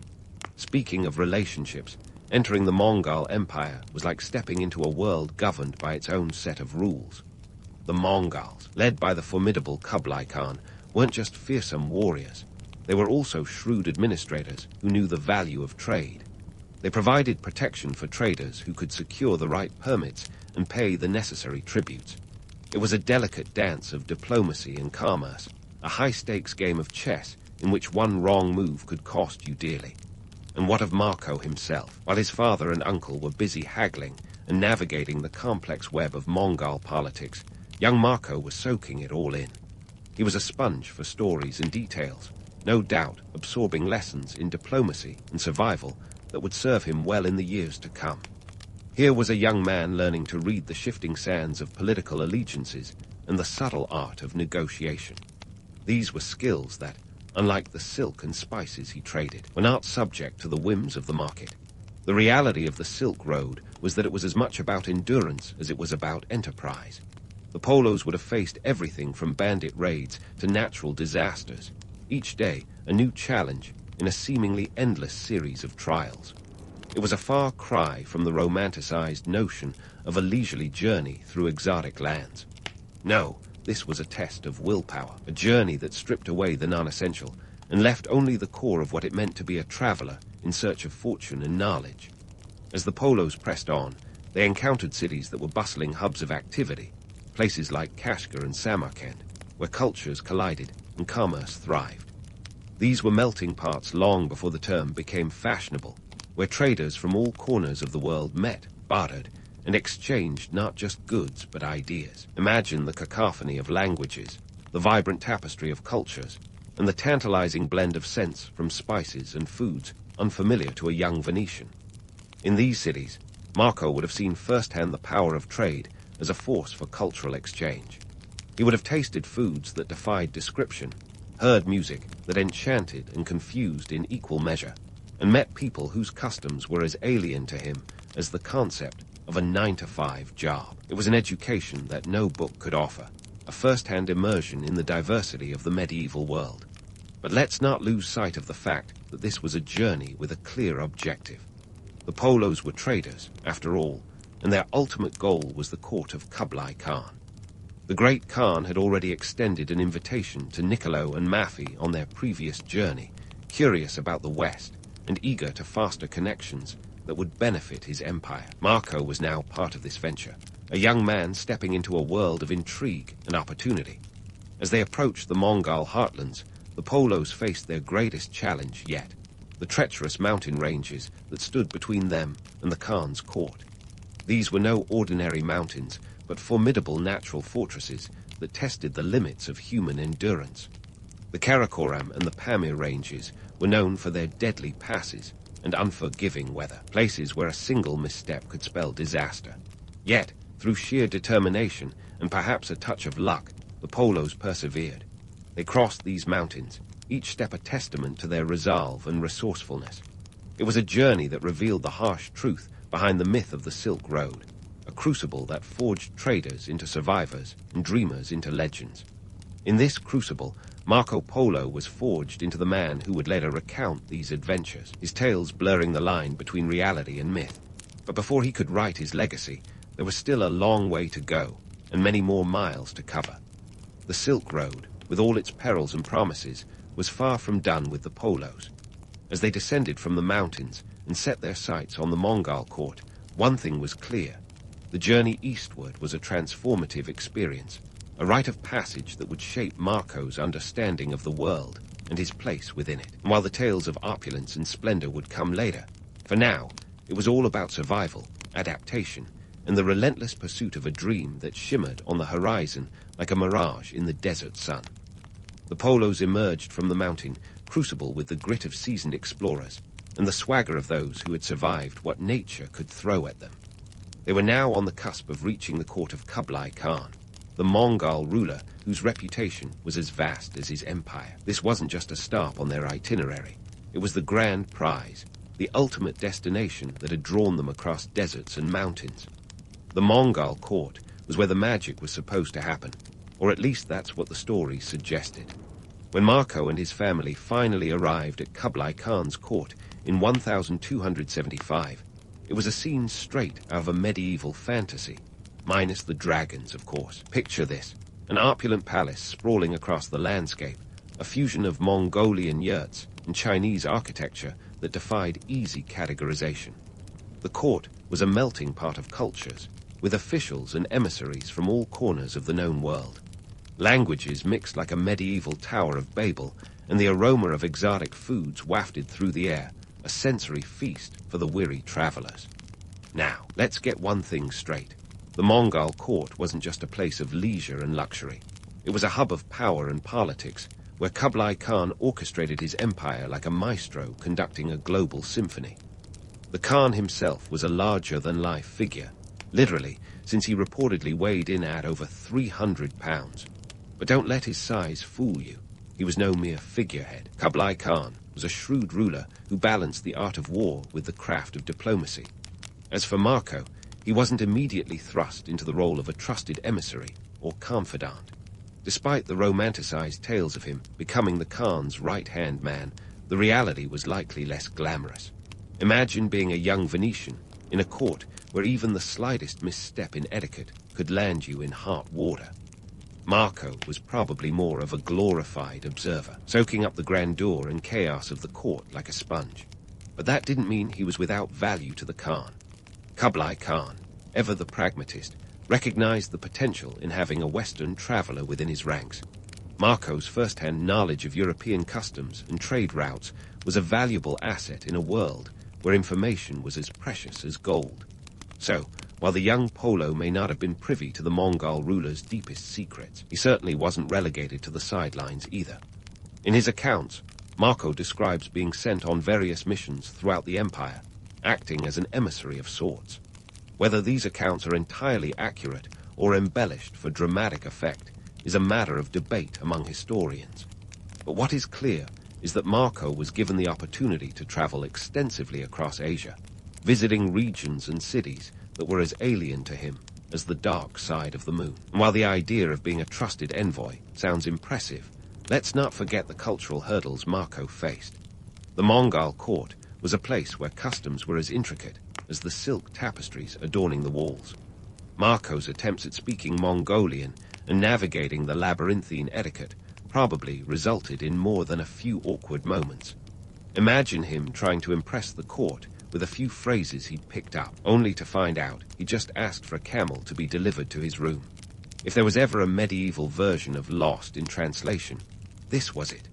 Despite the linguistic faux pas and the occasional cultural misstep, Marco's time at the court was transformative.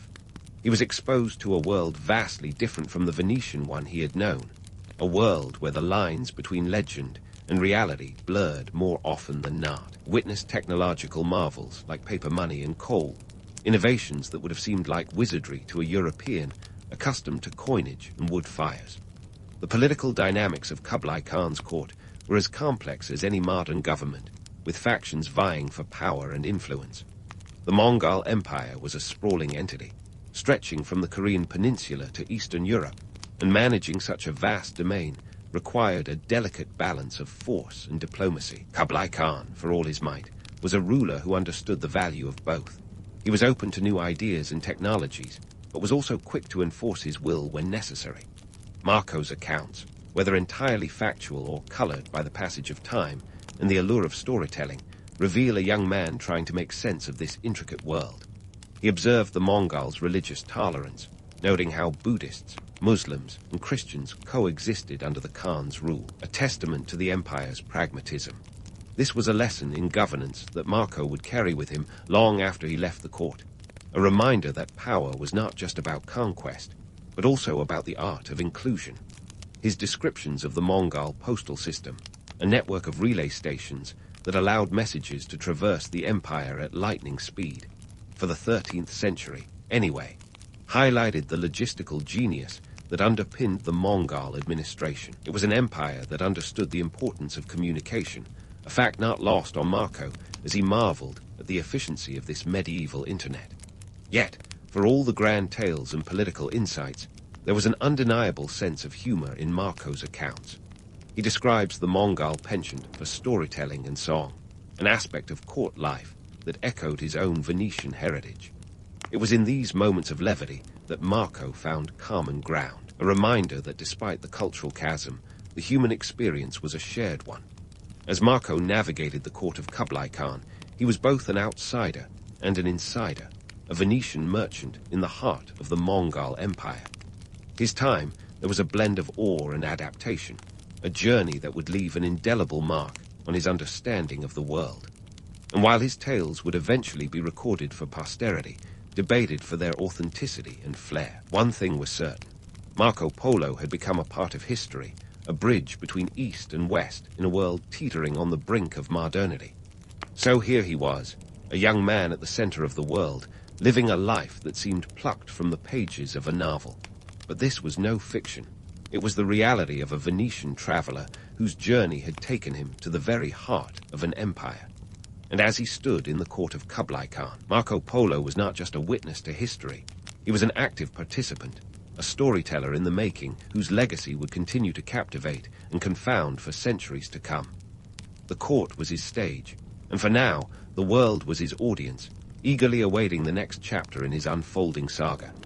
And so, with Marco Polo soaking in the sights, sounds, and extraordinary spectacles of the Mongol court, it was easy to forget that the heart-stopping adventure had its limits.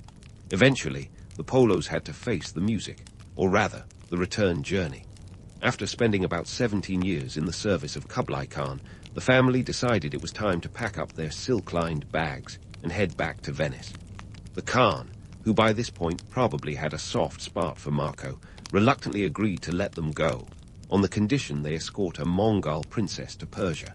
Clearly, even 13th century travel plans were subject to last-minute detours. The return journey, like a sequel to a blockbuster film, promised all the drama of the original trip, minus the initial novelty. The Polos left the Mongol Empire in 1292, setting sail from China with a fleet that included 14 ships and around 600 passengers. Before you conjure up images of a luxury cruise, remember that medieval sea travel was more gritty endurance test than sunset cocktails on the deck. Disease, piracy, and the ever-present risk of shipwreck were as common as seasickness. And indeed, by the time they reached Persia, a mere 18 passengers had survived the voyage, a grim testament to the perils of medieval maritime adventures. Arriving at the court of the Persian Ilkhanate, the Polos successfully delivered their royal passenger, thus fulfilling their commitment to Kublai Khan. But Marco's homecoming was still a long way off. From Persia, the Polos continued overland, trekking through Armenia and the Caucasus, battling the elements and their dwindling patience. You see, travel in the 13th century was less about leisurely exploration and more about survival, where each mile was a testament to human resilience. Finally, in 1295, after a whopping 24-year absence, the Polos arrived back in Venice. But homecomings aren't always what they're cracked up to be. Venice, awash with the vibrant chaos of trade and politics, had all but forgotten them. And who could blame the Venetians? People back then didn't have the luxury of Instagram to keep tabs on globe-trotting friends. The Polos returned as strangers to their own city, unrecognizable after years spent in the service of an empire far, far away. With Marco now, a seasoned traveler, was full of stories that would soon become the stuff of legend. But here's the kicker. When Marco started recounting his tales, people were skeptical. His book, The Travels of Marco Polo, penned while he was languishing in a Genoese prison, was met with a mix of awe and incredulity. Some called it the world's first travelogue, while others dismissed it as medieval fiction. Marco's account of exotic lands, strange customs, and unimaginable wealth was, to many, a work of fantasy wrapped in a cloak of credibility. The skepticism wasn't entirely unfounded. Marco claimed to have introduced Europe to the wonders of paper money, a concept that seemed more alchemy than economics to a continent still clinging to metal coins like they were going out of style. Paper money was a revolutionary idea that had already taken hold in the Mongol Empire, a testament to their forward-thinking administration. But for the average Venetian, it was easier to believe in dragons than in the notion of money made from something as flimsy as parchment. Then there were the tales of exotic spices: cinnamon, pepper, saffron. Marco described these treasures with such enthusiasm that you could almost smell them wafting off the pages. These spices were more than mere culinary delights. They were economic powerhouses. In a Europe where boiling was the height of culinary sophistication, spices transformed the mundane into the magical. They were worth their weight in gold, quite literally, sparking a spice race that would shape global trade for centuries. Yet, for all the opulence and intrigue, Marco's journey was as much about survival as it was about discovery. The cost of travel, in terms of both currency and personal toll, was immense. An expedition like the Polos wasn't just a financial gamble. It was a life-or-death proposition. The physical and mental demands were taxing enough to leave even the most adventurous souls wondering if it was all worth it. Disease, hostile territories, and the constant threat of political upheaval made every step a calculated risk. In the end, Marco Polo's adventures highlighted the dichotomy of exploration, the allure of the unknown versus the harsh reality of getting there. His tales, though laced with embellishments, painted a picture of a world interconnected by trade and curiosity, a world where cultures clashed and mingled in ways that would forever alter the course of history. Whether he was seen as a pioneer or a purveyor of tall tales, Marco Polo undeniably left a mark on Europe, a mark that sparked imaginations and opened minds to the vast possibilities beyond their shores. As the dust settled on his return, and the whispers of his travels echoed through the streets of Venice, one thing was clear.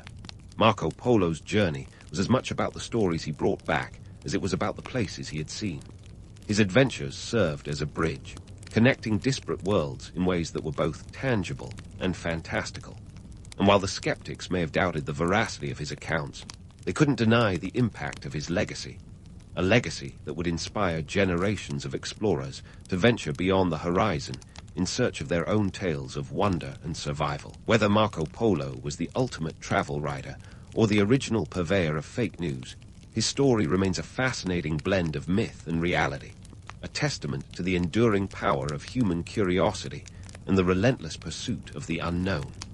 So, here we are at the end of Marco Polo's grand odyssey, a tale that has tantalized and confounded us for over 7 centuries. But why do we still care about a Venetian merchant who may or may not have exaggerated a few details? Let's dive into the mystery and magic of Marco's legacy, a story that is as much about the journey as it is about the stories left in its wake.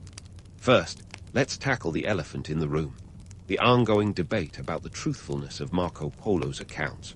Was Marco a reliable narrator or a medieval exaggerator with a flair for the dramatic? Critics have pointed out glaring omissions in his tales, like the fact that he never mentions the Great Wall of China, kind of a big deal, considering it's, well, a massive wall. Then there's the question of his supposed role in the Mongol court. Was he really in Kublai Khan's inner circle, or was he more like the court jester, embellishing his experiences to keep the audience entertained? Despite the skeptics, many historians argue that Marco's descriptions are too detailed to dismiss entirely.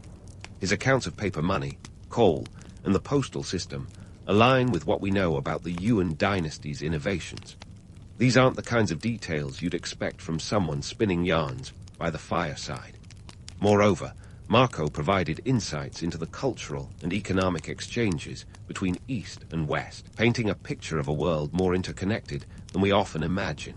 His journey highlights the age-old tension between fact and fiction. Marco's tales weren't just stories. They were windows into a world that most Europeans couldn't fathom. Whether or not every detail was accurate, his narrative sparked curiosity and inspired generations of explorers who followed in his footsteps. Columbus, for instance, carried a copy of Marco's book on his voyage to the New World, a testament to the enduring power of Polo's words. But let's not romanticize this too much. The economic context of Marco's travels is crucial to understanding his motivations. The Silk Road was the backbone of global trade, a 13th-century superhighway connecting the East and West with a steady flow of silk, spices, and other luxuries. Marco and his family were merchants first, storytellers second. Their journey was driven by the promise of profit, not just the pursuit of adventure. In a way, Marco was the ultimate entrepreneur, navigating a world of risks and rewards in the name of commerce. Yet, there's more to Marco's legacy than trade routes and tally sheets. His travels remind us that exploration is fundamentally about human curiosity, the desire to see what's beyond the horizon, to understand the unknown, and to connect with cultures different from our own. Marco's accounts, filled with wonder and occasional hyperbole, capture this essence of exploration. They reflect the dual nature of human curiosity, the quest for knowledge and the thrill of discovery, tempered by the harsh realities of the journey. Marco's tale also sheds light on the broader narrative of East-West interactions. His travels occurred during a time when the Mongol Empire was at its zenith, a period of unprecedented cultural exchange. The Mongols, under Kublai Khan, had created a vast empire that facilitated the movement of people, goods, and ideas across continents. Marco's journey was a microcosm of this larger historical moment, a testament to the potential for collaboration and conflict between different worlds. In this context, Marco Polo was both a participant and a chronicler of history. His stories, though sometimes embellished, offer valuable insights into the complexities of cross-cultural interactions. They remind us that history is not just a series of dates and events, but a tapestry woven from the threads of human experience. Marco's tales, with all their flaws and fascinations, invite us to question and explore the past, challenging us to see beyond our immediate horizons. So, what can we learn from Marco Polo's journey about the nature of exploration and human curiosity? For one, it teaches us that the search for knowledge is a messy, unpredictable endeavor. It's not always about finding answers, but about asking the right questions and being open to the unexpected. Marco's stories, whether entirely factual or not, encourage us to embrace the unknown and to recognize that exploration is as much about the journey as it is about the destination. In the end, Marco Polo's legacy is a testament to the enduring power of storytelling. His tales, suspended between reality and myth, have captured our imaginations and challenged our perceptions of the world. They remind us that history is not just a record of what happened, but a narrative shaped by those who lived it. Marco, with his blend of merchant savvy and storytelling prowess, left a mark on history that continues to inspire and intrigue. As we close this chapter on Marco Polo, let's remember that his story is not just about the past, but about the timeless human spirit, the drive to explore, to connect, and to imagine a world beyond our own. Whether Marco was a master merchant, a storyteller, or a bit of both, his journey remains a beacon of curiosity that lights the way for explorers, dreamers, and truth-seekers alike. The legacy of Marco Polo is a reminder that the world is vast, full of stories waiting to be told, and that the greatest adventure is often found in the telling. In the grand tapestry of history, the Gupta dynasty is that glittering thread you might miss if you blinked too fast. But once you catch sight of it, oh boy, does it shimmer. Starting around 320 CE, a relatively unremarkable kingdom in northern India began its meteoric rise to what would be considered the golden age of India. And at the helm of this ambitious ascent was Chandragupta I, a man who knew how to play the political chessboard like a seasoned grandmaster. Let's set the scene. Imagine a political landscape as cutthroat as a reality TV show, minus the cameras, but with more elephants. India was a patchwork of feuding kingdoms, each one itching for a bit more power, a bit more land. The Gupta kingdom was, at this point, more of a wallflower than a powerhouse, but Chandragupta, I had no intention of staying on the sidelines. Chandragupta I was a man with a plan, and it involved a marriage strategy so savvy, it could make a modern-day matchmaker blush. He married Kumaradvi, the princess of the Likavi clan, which was like snagging a royal connection with a side of military clout. This alliance wasn't just about expanding his family tree, it was about expanding his borders. It wasn't long before the Gupta kingdom started eating up territories like it was at an all-you-can-eat buffet. Now, here's where the story gets juicy. Chandragupta, I didn't just rely on alliances to build his empire. He was the sort of leader who knew that to get ahead, you sometimes had to do a bit of backroom dealing. He brokered alliances that would make Game of Thrones look like a preschool drama, ensuring that the Gupta dynasty had its fingers in every pie.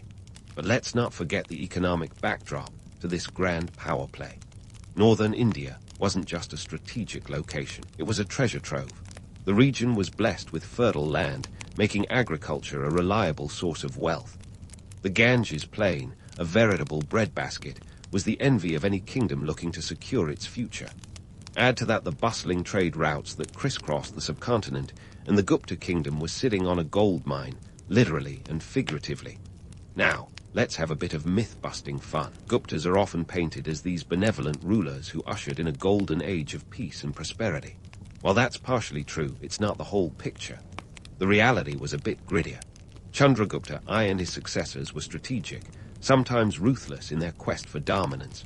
They weren't above using a bit of muscle to keep their rivals in check. But hey, when you're building an empire, sometimes you have to crack a few skulls, or nuts, as they might have preferred to put it. As Chandragupta's influence spread, so did the cultural and social shifts that would lay the groundwork for the Gupta Golden Age. Society during this time was a melting pot of different ideas and innovations. The economic stability allowed for an explosion of creativity, with advancements in science, mathematics, and the arts that would make even the most jaded modern scholar raise an eyebrow in appreciation.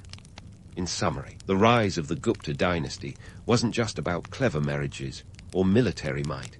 It was about a confluence of factors coming together at just the right time. Chandragupta I was the spark that ignited a cultural bonfire, the effects of which would ripple through history. So the next time you hear about the Gupta Golden Age, remember that it all started with a kingdom that dared to dream bigger, and a leader who wasn't afraid to take a few calculated risks to make those dreams a reality. As the Gupta dynasty's star continued to rise, it wasn't just the borders expanding, it was the mind, too. The empire blossomed into a cultural powerhouse, an intellectual hotspot that would make even the most competitive Ivy League schools jealous. The secret sauce, a dash of economic stability, a sprinkle of political savvy, and a generous helping of intellectual curiosity. Enter Aryabhata, the mathematician extraordinaire.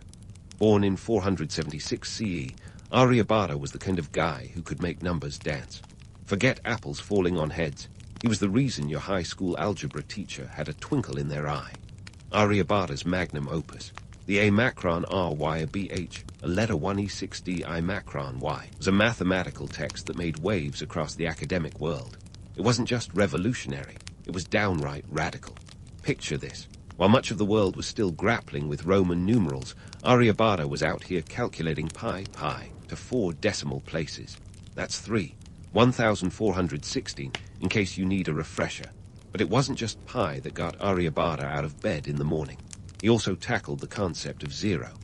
Now, zero might seem like a no-brainer today, but back then, it was as mind-bending as the latest sci-fi plot twist. Aryabhata's work laid the groundwork for a number system that wouldn't just influence India, but would eventually be adopted worldwide. This wasn't just number crunching. This was the stuff that would make future mathematicians weep with joy. While Aryabhata was busy rewriting mathematical textbooks, another luminary was making waves in the literary world. Kalidasa, the Shakespeare of ancient India, was penning verses that could make even the most stoic literary critic swoon. His play, Shakuntala, was a love story so poignant it could give Romeo and Juliet a run for its money. Kalidasa's work wasn't just popular in his lifetime, it was timeless. His ability to capture the human condition in a few well-chosen words was nothing short of genius. He was the kind of poet who could turn a mundane sunset into a symphony of colors and emotions. Kalidasa's work was a testament to the fact that the Gupta period wasn't just about cold, hard numbers. It was about the warmth of human expression. The arts flourished under the Guptas, from sculpture to music, each form more intricate and refined than the last. Temples constructed during this time were adorned with sculptures so detailed they seemed to breathe life. The Ajanta caves, for instance, were transformed into a canvas of vivid murals, depicting everything from courtly life to religious tales. These weren't just pretty pictures, they were visual stories that captured the essence of Gupta society. But let's not get too carried away with the romanticism here. The notion of a golden age might evoke images of utopia, but let's remember that reality often has a way of tarnishing the gold. The Guptas, for all their achievements, not immune to the less glamorous aspects of empire building. The romantic narrative of an enlightened society enjoying uninterrupted harmony is a bit of a fairy tale. There were social hierarchies, power struggles, and yes, the occasional bout of political intrigue. The caste system, for instance, was a deeply entrenched social order that dictated the lives of millions. Not exactly the egalitarian paradise one might imagine. Economically speaking, the Gupta Empire was a beast, but it wasn't without its challenges. Trade routes were the lifeblood of the empire, with silk, spices, and precious metals flowing like water. The Silk Road wasn't just a highway for goods, it was a conduit for ideas, technology, and culture.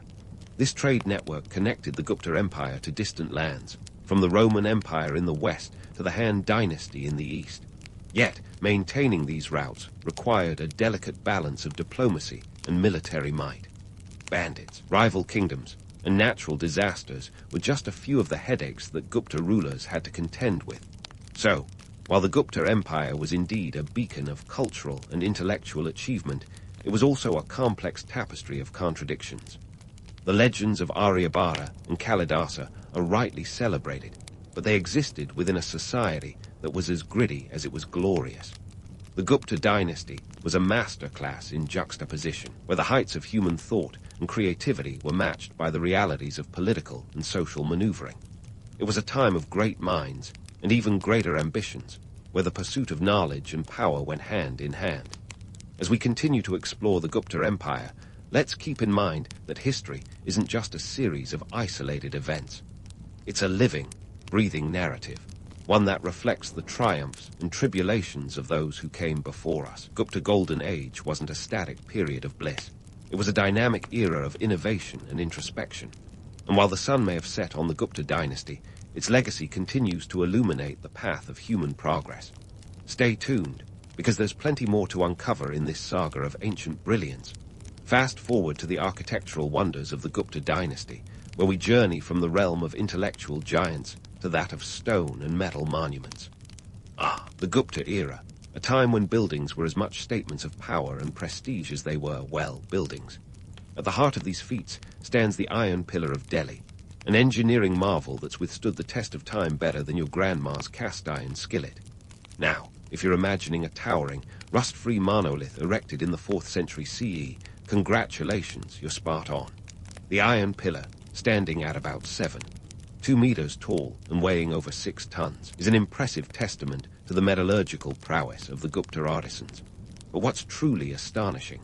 The pillar's uncanny resistance to rust, a feat that modern engineers still scratch their heads over. While your car might turn into a bucket of rust in a decade or two, this pillar has been laughing in the face of corrosion for over 600 years. The secret sauce here lies in the high phosphorus content of the iron used, a fact that would make your high school chemistry teacher beam with pride. The larger-than-life inscription on the pillar boasts of a king's valor, a common theme among rulers who apparently needed a giant metal stick to remind everyone who was boss. But don't let the grandeur fool you. This wasn't just about vanity. It was about leaving a legacy, literally set in stone, or in this case, iron. Now, let's dive beneath the shiny surface and talk about the real deal, the labor and economic resources that went into these architectural endeavors. Building something like the Iron Pillar wasn't a one-man DIY weekend project. It took a small army of skilled laborers, metalworkers, and artisans. And guess what? They weren't exactly rolling in riches. These craftsmen were often paid in grain or given land, a practice that sounds quaint until you realize it was more about survival than prosperity. The economic costs of such grand projects were staggering. To fund these ventures, the Gupta rulers had to ensure their coffers were overflowing. Taxes were levied on everything from agriculture to trade, and the common folks were footing the bill. In essence, the architectural feats of the Gupta period reflected societal priorities, where the glory of the empire often overshadowed the struggles of the everyday citizen. The grand designs were as much about flexing imperial might as they were about celebrating divine favor. Speaking of divine, let's not skip the temples, the spiritual heart of Gupta architecture. These weren't just places of worship, they were celestial palaces on earth. The Dashavatara temple in Diaga, for instance, is a masterpiece of Gupta architecture, illustrating the evolution of the temple design toward the classical model that would dominate Indian architecture for centuries. It's adorned with sculptures that could make a Renaissance artist weep. But here's the kicker. These temples weren't just religious centers. They were economic hubs, drawing pilgrims and traders like moths to a flame. Building these temples was no small feat. The sheer amount of labor involved in quarrying stone, transporting it to the site, and then intricately carving it into religious iconography was staggering. And let's not forget the logistics involved. No cranes, no power tools, just human ingenuity and a whole lot of elbow grease. The workers' conditions. Let's just say workplace safety wasn't exactly a priority. The romantic image of the skilled artisan lovingly chiseling away at a block of stone, more like a sweat-drenched laborer toiling under the sun with the ever-present risk of injury. But why go to such lengths for these structures? Well, temples were more than just monuments to the divine. They were embodiments of the Gupta dynasty's power and cultural sophistication. They showcased the empire's wealth and artistic prowess, serving as tangible evidence of divine favor and legitimacy. This was an era where religion and politics were intertwined like a particularly messy plate of spaghetti. As we peel back the layers of these architectural wonders, it's crucial to recognize the duality at play, the awe-inspiring beauty and the gritty reality behind their creation. The grandeur of Gupta architecture was as much a reflection of the empire's zenith as it was a testament to the societal structures that supported it. The structures celebrated poetic ideals of harmony and divinity, yet they were built upon the backs of those who labored in anonymity. And while we often get swept up in the romanticism of these feats, it's essential to remember that they were products of their time, shaped by the economic and social realities of the Gupta Empire. The Iron Pillar, the Dashavatara temple, and the other architectural marvels of the period weren't just about showcasing technical brilliance. They were about projecting an image of a society that was, in many ways, a finely tuned machine, albeit one with its fair share of creaks and groans. As we continue our exploration of the Gupta dynasty, let's keep our eyes peeled for the stories these stones tell. They whisper tales of ambition and artistry, of triumph and toil. And while the sun may have set on the Gupta Empire, its legacy continues to cast a long shadow, one that beckons us to dig deeper and question the narratives that history presents. So, stay with us as we unravel more of this ancient saga, where the stones may be silent, but their stories are anything but. So, as we tread further into the labyrinth of Gupta-era intrigue, let's pivot from grandiose architecture to the nitty-gritty of everyday life, where the glittering facade of a golden age meets the gritty reality of human existence. Now, if you think daily life in the Gupta dynasty was all about leisurely strolls through lush gardens and intellectual banter under the banyan tree, let's hit pause on that sepia-toned montage. Because beneath the surface elegance, society was a complex web of hierarchies and roles that would make even the most seasoned bureaucrat balk. First, let's talk about the social strata, a veritable human pyramid with the Brahmins perched comfortably at the top, like a cat on a sunlit windowsill. The caste system was as entrenched as your grandma's old armchair, dictating everything from your occupation to your dinner menu. Brahmins, the priestly class, were the intellectual elite, but don't mistake their scholarly pursuits for a life of asceticism. They wielded influence like a maestro conducting an orchestra, advising kings and shaping policy. Their status allowed them to sidestep manual labor and focus on spiritual and educational pursuits.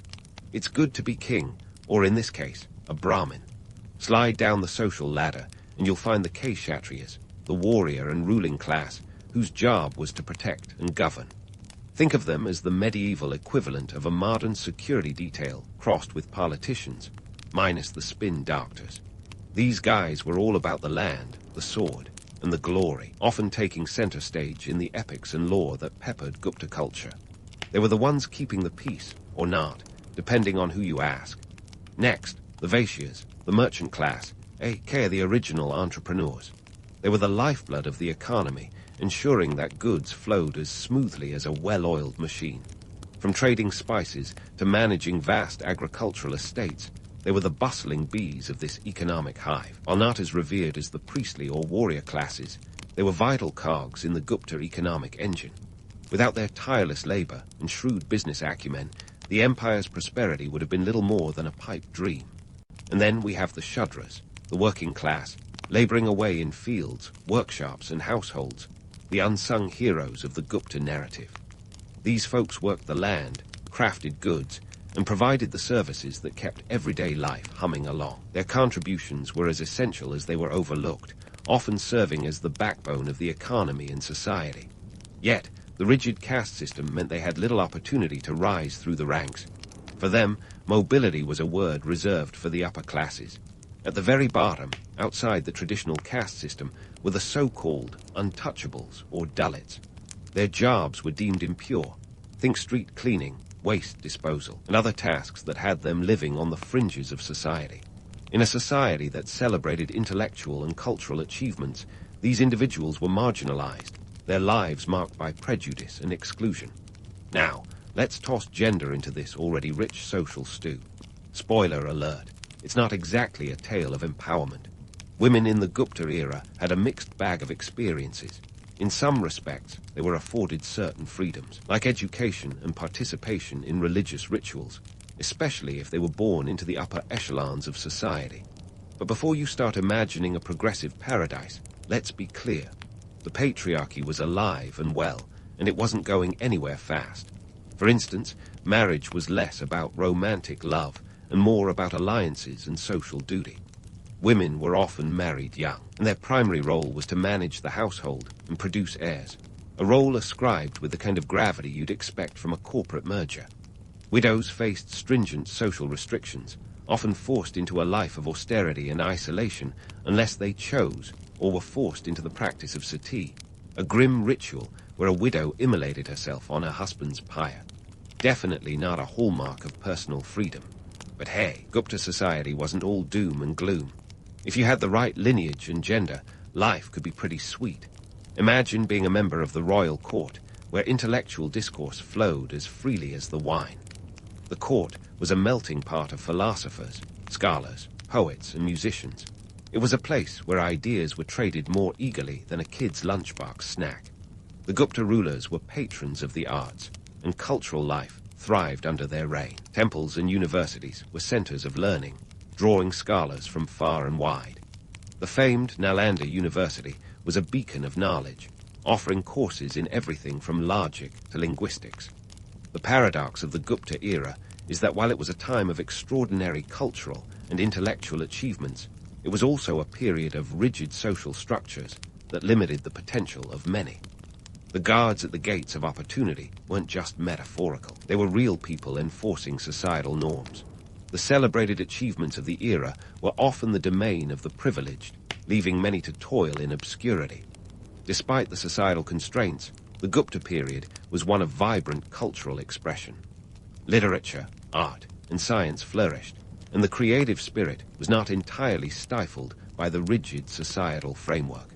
The best minds of the time still found ways to shine, leaving a legacy that would echo through the ages.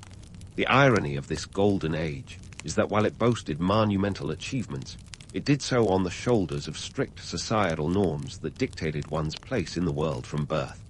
So, as we navigate the maze of Gupta society, it's essential to recognize the dichotomy between the idealized image of this golden age and the reality of its social fabric.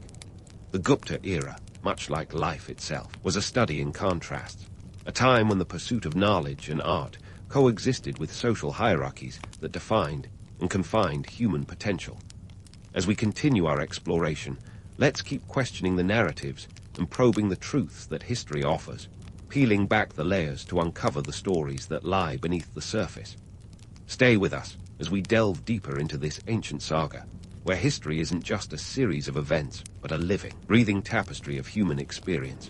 As we pivot from the tapestry of Gupta society, let's steer our historical time machine toward the twilight of this once glorious empire. Picture this: the Gupta dynasty, the ancient world's equivalent of a blockbuster franchise, suddenly finding itself struggling at the box office. But instead of a lackluster sequel, it was a series of unfortunate events that brought this empire to its knees. Strap in, folks, because the fall of the Gupta dynasty is a tale as dramatic as any Shakespearean tragedy. First, let's talk about the Huns, not to be confused with Attila's gang that had a penchant for razing European cities. No, the Huns that troubled the Gupta Empire were a different breed, known as the Hephthalites, or the White Huns. They stormed onto the scene in the late 5th century, like an unwanted guest crashing a royal banquet. While the Guptas were busy basking in the glow of their golden age, the Huns were sharpening their swords, ready to throw a wrench, or perhaps a battle axe, into the works. The Huns first made their presence felt around 400 AD CE, with a series of brutal invasions that can best be described as the ancient equivalent of a hostile corporate takeover. They pillaged and plundered their way through the northwestern frontiers of the Gupta Empire, leaving devastation in their wake. The Guptas, despite their military prowess, found themselves struggling to hold back the tide. The Gupta rulers, once the undisputed heavyweight champions of the Indian subcontinent, were suddenly on the ropes. This was no small skirmish. The Huns weren't just a thorn in the side, they were a full-blown menace. Their incursions were relentless, and by 500 CE, they had dealt a crippling blow to the Guptas, capturing significant territories and fracturing the empire's unity. These invasions weren't just about brute force, they were also about strategic disruption. The Huns targeted trade routes and economic centers, effectively cutting off the Gupta Empire's lifelines. Imagine trying to run a business when every road leads to a tall booth manned by a sword-wielding Hun. Not exactly conducive to economic stability, but external threats were only half the story. Internally, the Gupta Empire was no stranger to the age-old nemesis of empires everywhere, political infighting. As the Huns battered the gates, internal divisions began to tear the empire apart from within. Power struggles and succession crises became the order of the day. The once mighty Gupta administration began to resemble a game of musical chairs, with each ruler trying to secure their spot on the throne. One of the most notable rulers during this period was Skandagupta, who ascended the throne around 455 CE. Skandagupta was a capable leader, and he managed to fend off the Huns during his reign. However, his victories came at a steep cost. The empire's coffers were drained, and the strain of constant warfare took its toll on the economy. The treasury, once brimming with wealth, began to resemble a piggy bank after a child's candy spree, eerily empty. After Skandagupta's death, the empire's decline accelerated. The lack of a strong central authority led to fragmentation, with regional governors and local chieftains asserting their independence. The Gupta emperors, who once wielded power with the flick of a wrist, found themselves struggling to maintain control over a rapidly disintegrating realm. The sense of unity that had once bound the empire together was replaced by a patchwork of competing interests. Economically, the empire was on shaky ground. With trade routes disrupted and agricultural production in decline, the Gupta economy began to falter. The famed prosperity of the empire, which had been built on the foundation of fertile lands and bustling trade, was now crumbling like a stale biscuit. The once bustling cities, centers of commerce and culture, began to wither away as resources dwindled and trade diminished. Religious and cultural shifts also played a role in the empire's decline. The rise of regional powers and the resurgence of local traditions weakened the influence of the central Gupta authority. Buddhism, which had enjoyed royal patronage under previous Gupta rulers, began to wane as Hinduism reasserted its dominance. This religious shift was accompanied by a cultural renaissance in regional art and architecture, as local rulers sought to establish their own legacies. Yet, for all its chaos, decline of the Gupta dynasty wasn't devoid of legacy. The cultural and intellectual achievements of the Gupta period had left an indelible mark on the Indian subcontinent.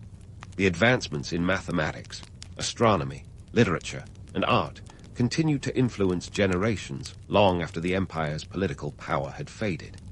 The Gupta era's embrace of classical forms and ideals laid the groundwork for future Indian dynasties, preserving its influence through the ages. So, why does the Gupta dynasty story still captivate us today? Perhaps it's the allure of a golden age, a time when art and science flourished, and intellectual giants walked the earth. It's the classic tale of rise and fall, a narrative that resonates across cultures and epochs. The Gupta Empire's story is a testament to the heights of human achievement, tempered by the sobering reality of impermanence. The legacy of the Guptas is both a celebration and a cautionary tale, a reminder of the potential for greatness and the ever-looming specter of decline. Their story, woven into the fabric of history, serves as a poignant reflection on the complexities of power, culture, and human ambition. As we close this chapter on the Gupta dynasty, let's remember that history, much like life, is a tapestry of triumphs and tribulations, woven together with threads of resilience and renewal. In 1527, Europe was a swirling cauldron of ambition, power, and more political plots than a season of your favorite drama series.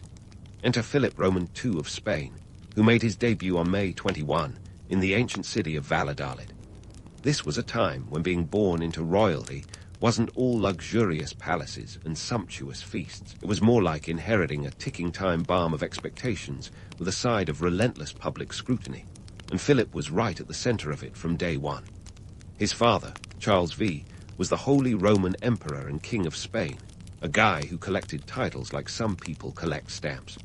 Charles had the whole ruler of an empire where the sun never sets thing going on, and he wasn't exactly the dad who'd take you fishing on weekends. Instead, Charles was busy managing an empire with territories that sprawled across Europe and the Americas. Talk about a workaholic. Philip's early life was anything but ordinary. By the time he could walk, he was already being groomed to take the reins of the sprawling Habsburg domain. His education was entrusted to some of the sharpest minds of the time. One of his tutors, Juan Martínez Silacio, was a no-nonsense kind of guy, a former professor who later became Archbishop of Toledo. Silacio drilled into young Philip all the essentials: languages, history, philosophy, and that classic royal pastime, statecraft. Now, if you think tutoring sessions were just about reading and writing, think again. Philip's education involved learning to navigate the complex, often shark-infested waters of royal politics. It was less about solving algebraic equations and more about mastering the art of not getting stabbed in the back, literally and metaphorically. Charles V, ever the overachiever, had a clear vision for his son. He wanted Philip to be a pious Catholic ruler, a defender of the faith in a time when Protestantism was spreading like wildfire across Europe. This desire was not just a personal whim. It was a strategic move to keep his empire cohesive under one religious banner. For Philip, this meant a childhood steeped in Catholic doctrine with a side of political maneuvering. But let's pause here for a moment to appreciate the sheer weight of expectation on young Philip's shoulders. Imagine being 10 years old and already being told you're destined to rule one of the largest empires in history. While other kids were playing knights and dragons, Philip was being prepped to lead real armies and manage real dragons, those being the territorial disputes, rebellions, and religious conflicts of his future domains. Despite the heavy burden of his future responsibilities, Philip wasn't without his lighter moments. He had a keen interest in the arts and music, showing that even future monarchs needed a break from the relentless grind of imperial training. He also enjoyed hunting, which was more than just a pastime. It was a vital skill for bonding with the noble elites, who were often more dangerous than the wild boars they hunted. Philip's upbringing was a delicate balancing act between nurturing his personal interests and preparing him for a life of leadership. His formative years were tightly scheduled affairs, filled with lessons designed to mold him into the ideal monarch. But like any good story, reality had a way of throwing curveballs. One such curveball was his father's decision to abdicate. In 1556, Charles V decided he'd had enough of the endless meetings and wars, opting instead for a quieter life at a monastery. While Charles's retirement might seem like a personal choice, it was also a political maneuver to ensure a smooth transition of power to Philip. This move left Philip in charge, not just of Spain, but of an empire that spanned continents, each with its own set of challenges. As Philip grew into his role, he carried with him the lessons of his youth. He was a man shaped by the weight of his father's ambitions, the teachings of his tutors, and the complexities of the world around him. Yet, he was also a person with his own quirks and idiosyncrasies, a ruler who would eventually become infamous for his meticulous attention to detail, bordering on the obsessive. Philip Roman II's early years were a cocktail of privilege and pressure, set against the backdrop of a Europe in constant flux.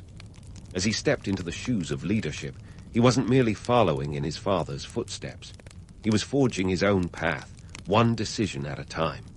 And while history would later judge him as the Catholic monarch, a title steeped in both reverence and controversy, it's clear that the seeds of his future reign were sown in those formative years in the court of Charles V. So, as you drift off to sleep, ponder this. Philip wasn't just another king in a history book. He was a young man thrust into a world of immense power and responsibility, living a life that was anything but ordinary. His story is a testament to how the pressures of expectation can shape a leader, for better or worse, in ways that still echo through history. As Philip Roman II stepped into the shoes of leadership, inheriting an empire sprawling across the known world, it wasn't long before life threw him into one of the most politically charged unions in history, his marriage to Mary I of England. The year was 1554, and Philip, at the ripe age of 27, was about to tie the knot with Mary, who was 11 years his senior. If that sounds like the setup for a royal rom-com, think again. This was less Happily Ever After, and more Game of Thrones meets The Crown. The marriage was a political chess move of epic proportions. England and Spain were looking to form a Catholic alliance that would send shivers down the spines of Protestant Europe. Mary, aka Bloody Mary, was on a mission to restore England to its Catholic roots, and Philip was the man with the plan, or at least the kingdom. However, the English weren't exactly rolling out the red carpet for Philip. They were more concerned about becoming a mere vassal state of Spain. The English Parliament even passed a law that Philip would have no sovereign authority in England. Talk about a welcome mat with a lot of fine print. But let's not forget the juicy details of their personal life. Picture the awkwardness. Philip, the young and dashing Catholic prince, and Mary, the determined queen with a zeal for religious reform that matched his own. Their union was more of a diplomatic duty than a love match. When Philip arrived in England, he didn't exactly charm the socks off the locals.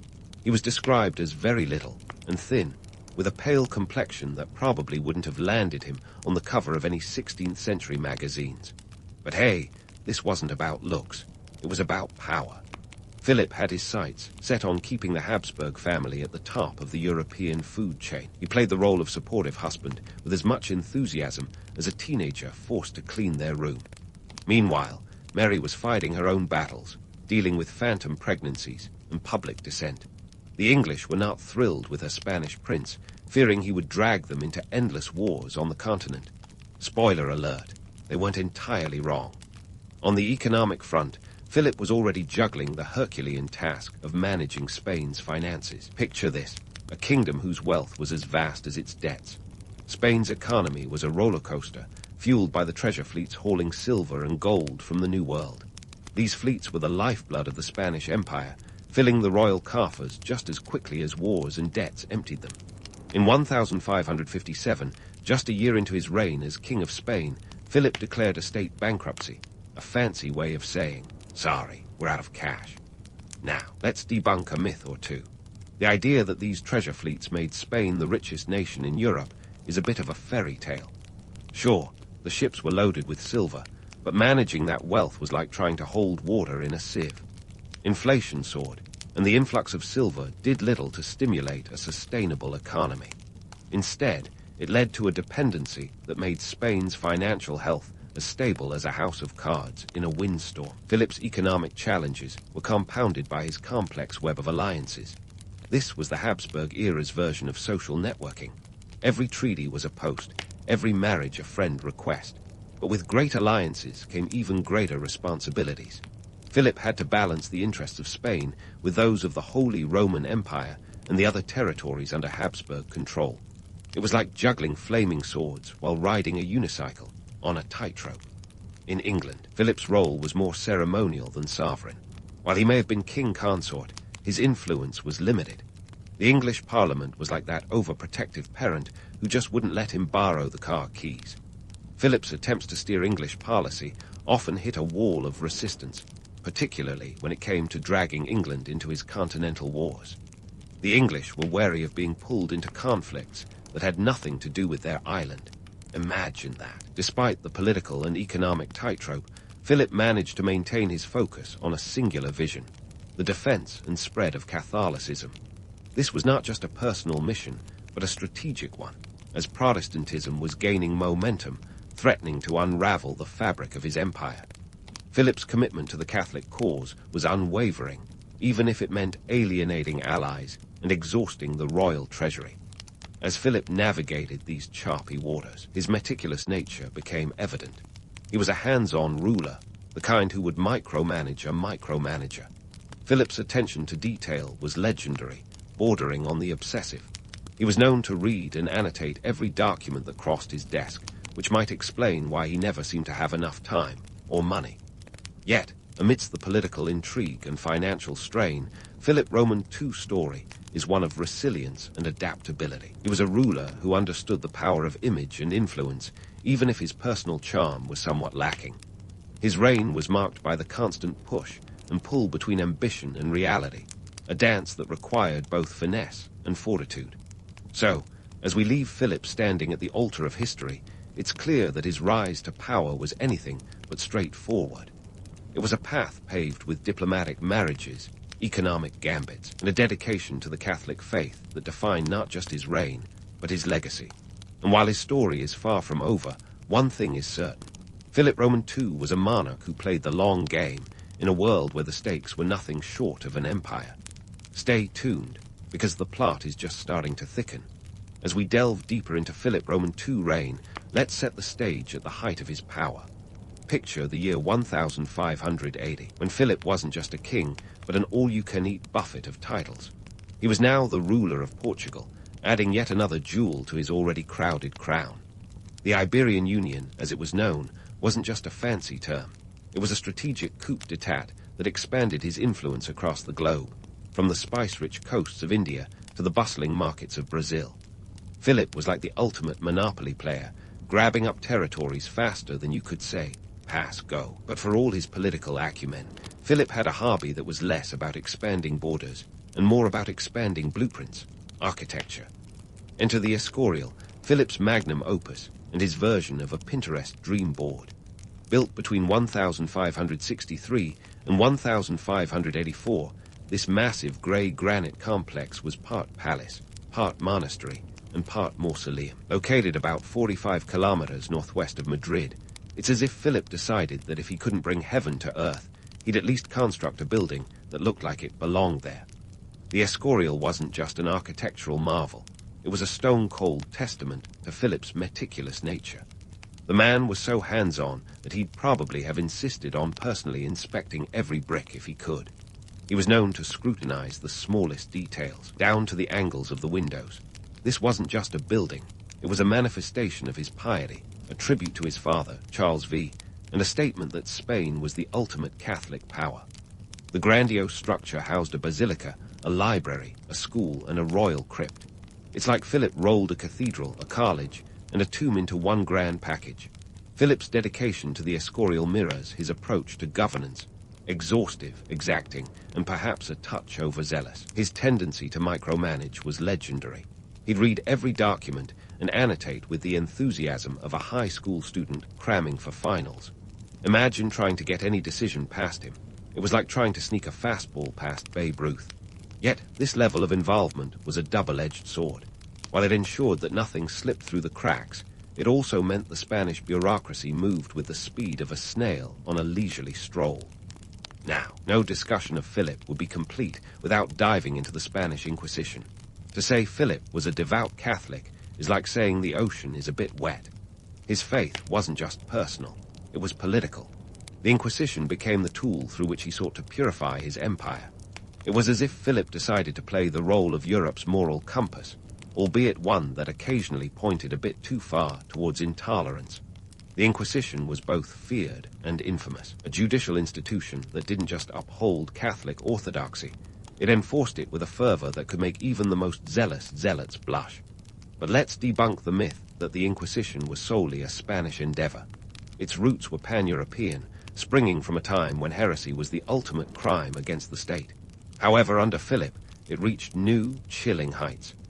The Inquisition's reach was vast, extending into literature, science, and even the private thoughts of his subjects.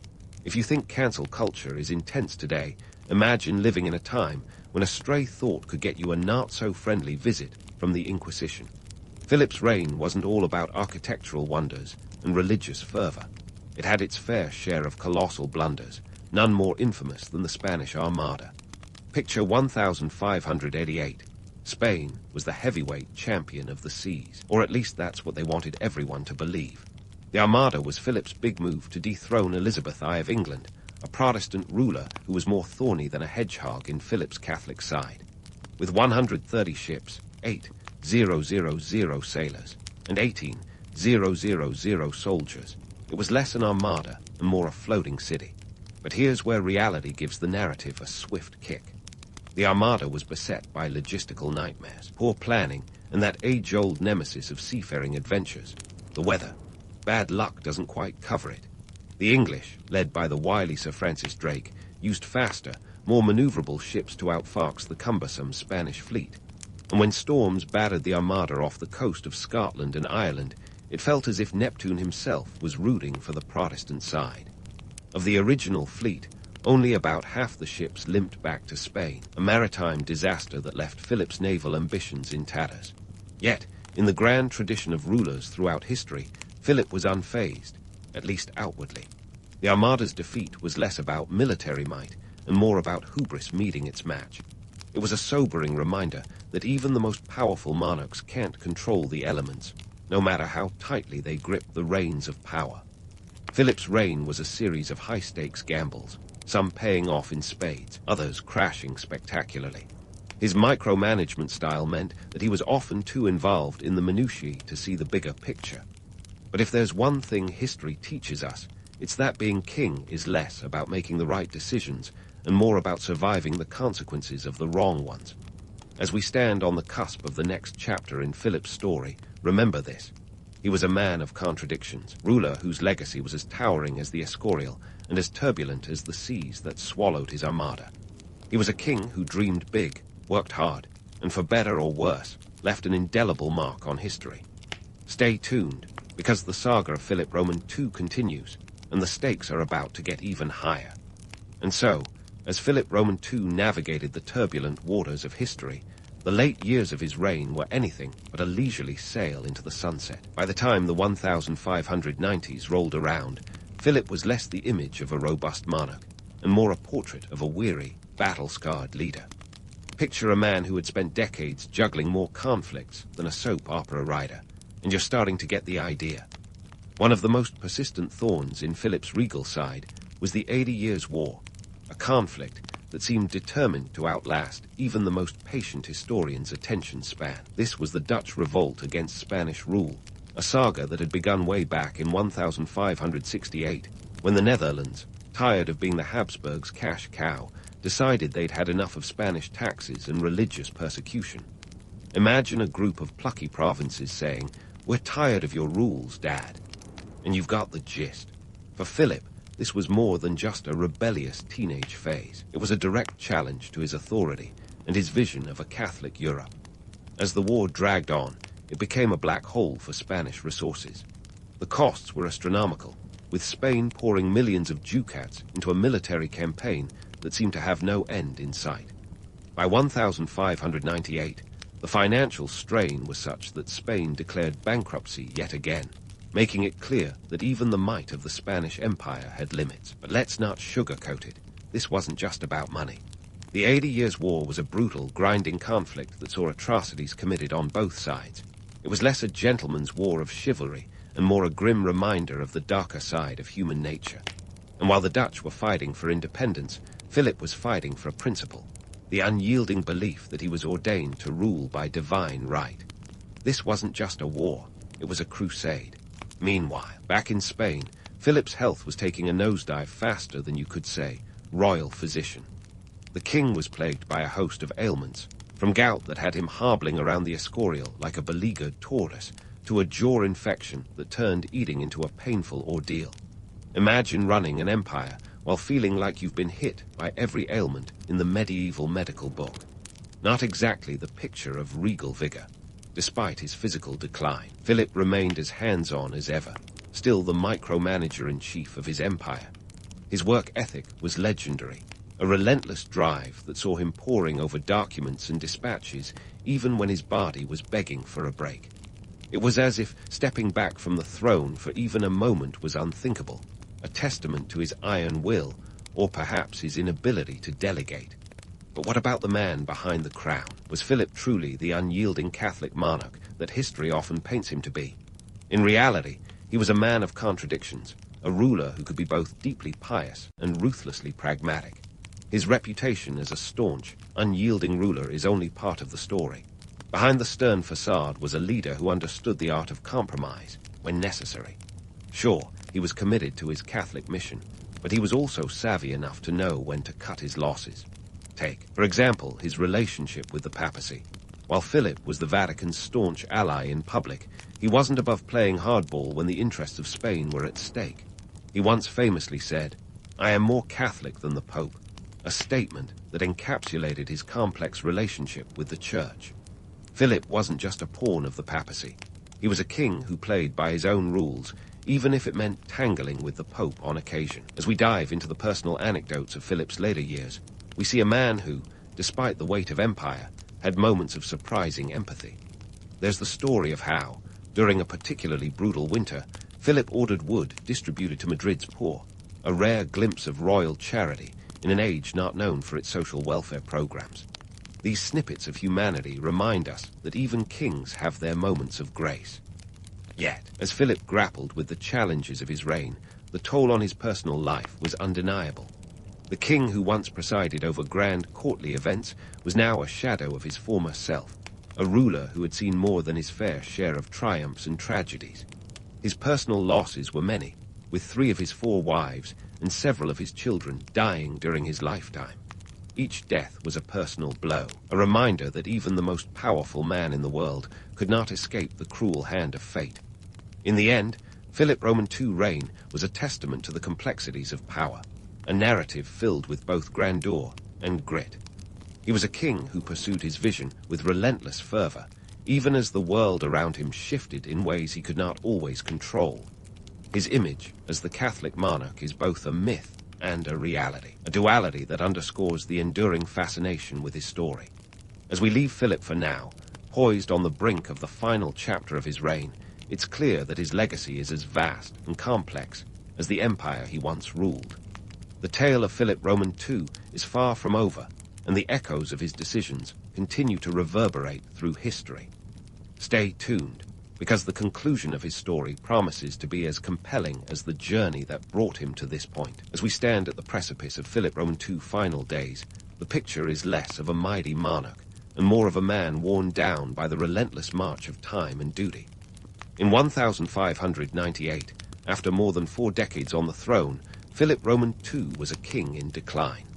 His once formidable empire, a tapestry of territories stitched together with ambition and religious zeal, was fraying at the edges. Yet, even as disease gnawed at him, and his empire teetered on financial ruin, Philip remained steadfast in his convictions until the end.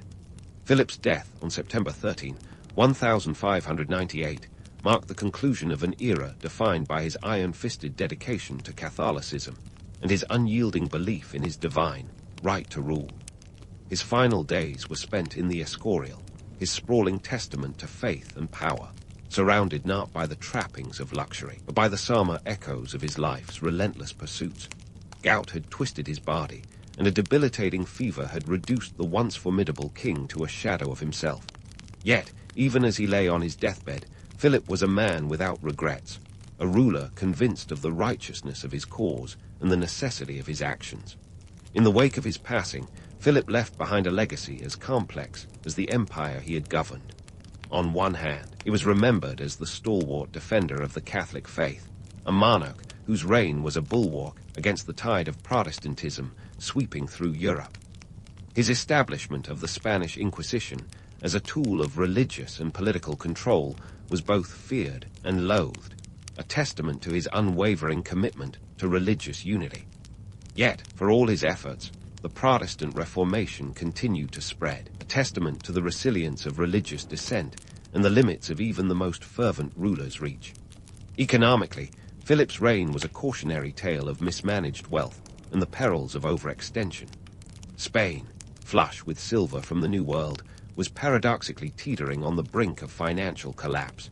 The influx of precious metals had fueled rampant inflation, and the constant warfare had drained the royal coffers faster than a sieve. Philip's declaration of state bankruptcy 3 times during his reign, the last in 1596, was a stark reminder that even the richest empire could be brought to its knees by fiscal folly. Politically, the king's legacy was equally mixed. His efforts to centralize power and impose Catholic orthodoxy across his domains often resulted in rebellion and unrest, most notably in the Netherlands. The 80 Years' War, far from being a mere regional skirmish, became a defining conflict of his reign, one that exposed the vulnerabilities of a sprawling empire. Despite his best efforts, the Netherlands would eventually emerge as a beacon of independence, a testament to the enduring power of self-determination against even the most formidable adversary.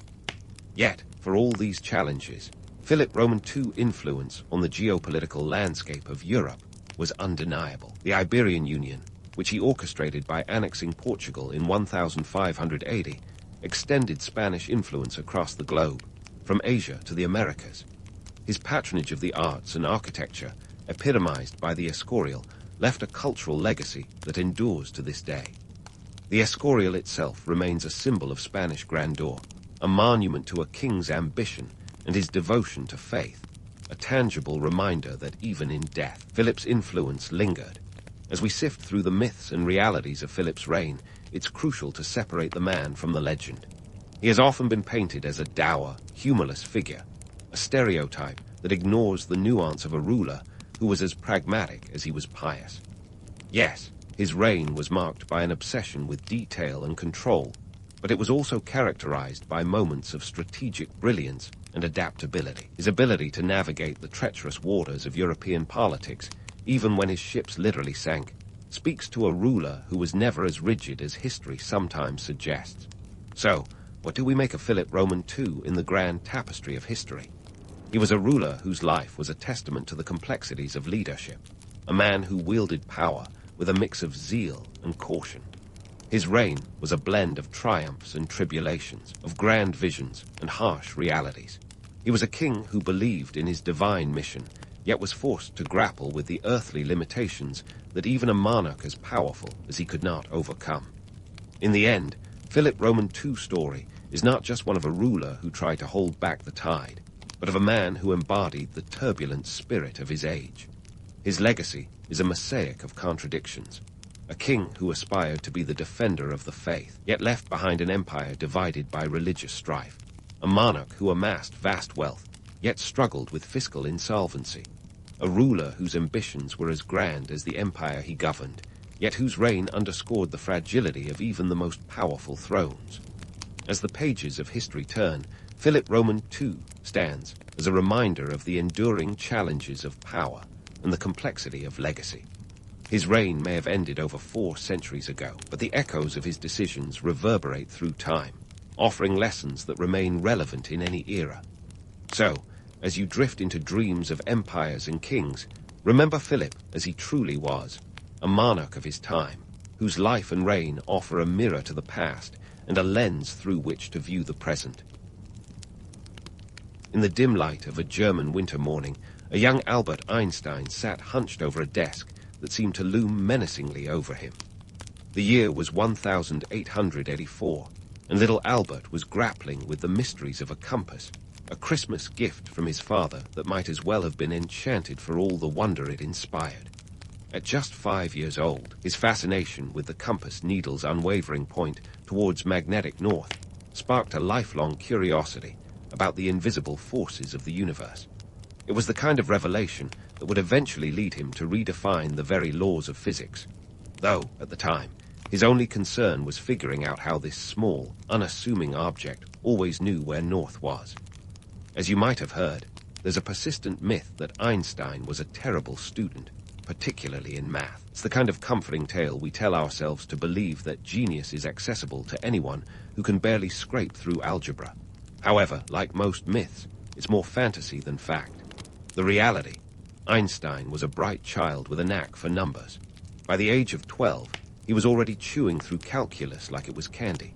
So where did this myth come from? It seems the legend was born from a simple misunderstanding of the German grading system, where A6 was the highest mark, not the lowest. Talk about a lost in translation moment. Einstein's report cards, however, went entirely devoid of entertainment. He was notorious for his rebellious streak, a trait that clashed spectacularly with the rigid, rote learning style of German schools at the time. Teachers described him as mentally slow, unsociable, and adrift forever in foolish dreams. It's almost as if they were writing the script for a classic underdog story, except the protagonist here wasn't exactly struggling to keep up. He was just bored out of his mind. Einstein's disdain for authority and conventional education wasn't just teenage angst. It was a fundamental disagreement with a system that valued memorization over imagination. In fact, his rebellious nature didn't endear him to everyone. One professor famously advised him to leave school, predicting he'd never amount to much. Apparently, foresight was not part of that professor's job description. But young Albert wasn't deterred. He simply found his education elsewhere. He devoured books at home, exploring the likes of Euclid and Kant with an insatiable hunger for knowledge. Imagine a teenager today blowing off school to dive into the world of ancient Greek geometry for fun. Not exactly your typical adolescent rebellion. But then again, Einstein wasn't your typical teenager. You can almost see him, a young boy lost in thought, wandering the streets of Munich, pondering the secrets of the universe while his peers were busy memorizing historical dates. It's a scene straight out of a coming-of-age film, except this wasn't Hollywood. It was the real deal. And that compass, it was just the beginning. It led him to question the very fabric of space and time, setting him on a path that would eventually take him to the theory of relativity. But that's a story for another day. For now, let's stick with his early years. Albert's unconventional approach to learning wasn't limited to skipping school. When the Einstein family moved to Italy in 1894, Albert, then 15, was left behind in Munich to finish his schooling. Instead of dutifully attending classes, he opted for a more direct route. He convinced a doctor to write him a note claiming he was suffering from nervous exhaustion. It was the 19th century equivalent of a sick day, but for a bout of existential dread. With that, he ditched school and joined his family in Italy, never looking back. While his peers were sitting in stuffy classrooms, Albert was soaking up the culture of Milan, spending his days at art museums, soaking in the vibrant atmosphere of Italian cafes, and naturally continuing his self-guided education. His family might have thought he'd lost his marbles, but Albert was simply collecting them, one by one, to build something extraordinary. He was, in his own words, a lone wolf, a solitary thinker who preferred the company of his thoughts to that of others. It's not that he was antisocial. He was just on a different wavelength, one that would eventually resonate with the world. His early fascination with the compass was more than just a childhood curiosity. It was the spark that ignited his imagination, pushing him to explore questions that others hadn't even thought to ask. In a world that seemed determined to color inside the lines, Einstein was the kid drawing on the walls, questioning the very nature of the universe with the kind of audacity that only comes from youth or madness. And while his teachers might have dismissed him as a dreamer, history would prove that sometimes the biggest dreamers are the ones who change the world. Fast forward a few years, and Albert's journey took him to the Swiss Federal Polytechnic in Zurich, where he finally found a place that appreciated his unique approach to learning. But more on that in the next chapter of our tale. For now, let's leave young Albert in Italy, a teenager with a mind as vast and mysterious as the universe he would one day illuminate. Because sometimes, the most extraordinary ideas begin with the simplest of questions, like how a compass knows which way to point. So, there we have it.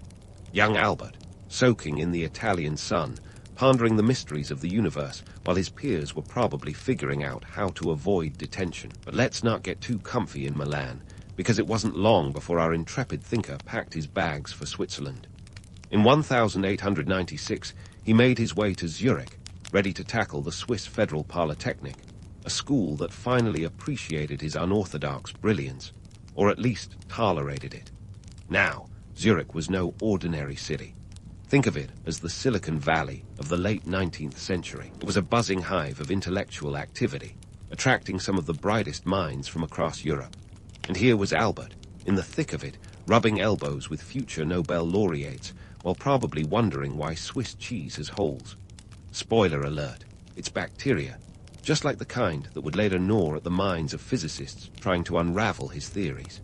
Einstein didn't exactly coast through his time at the Polytechnic.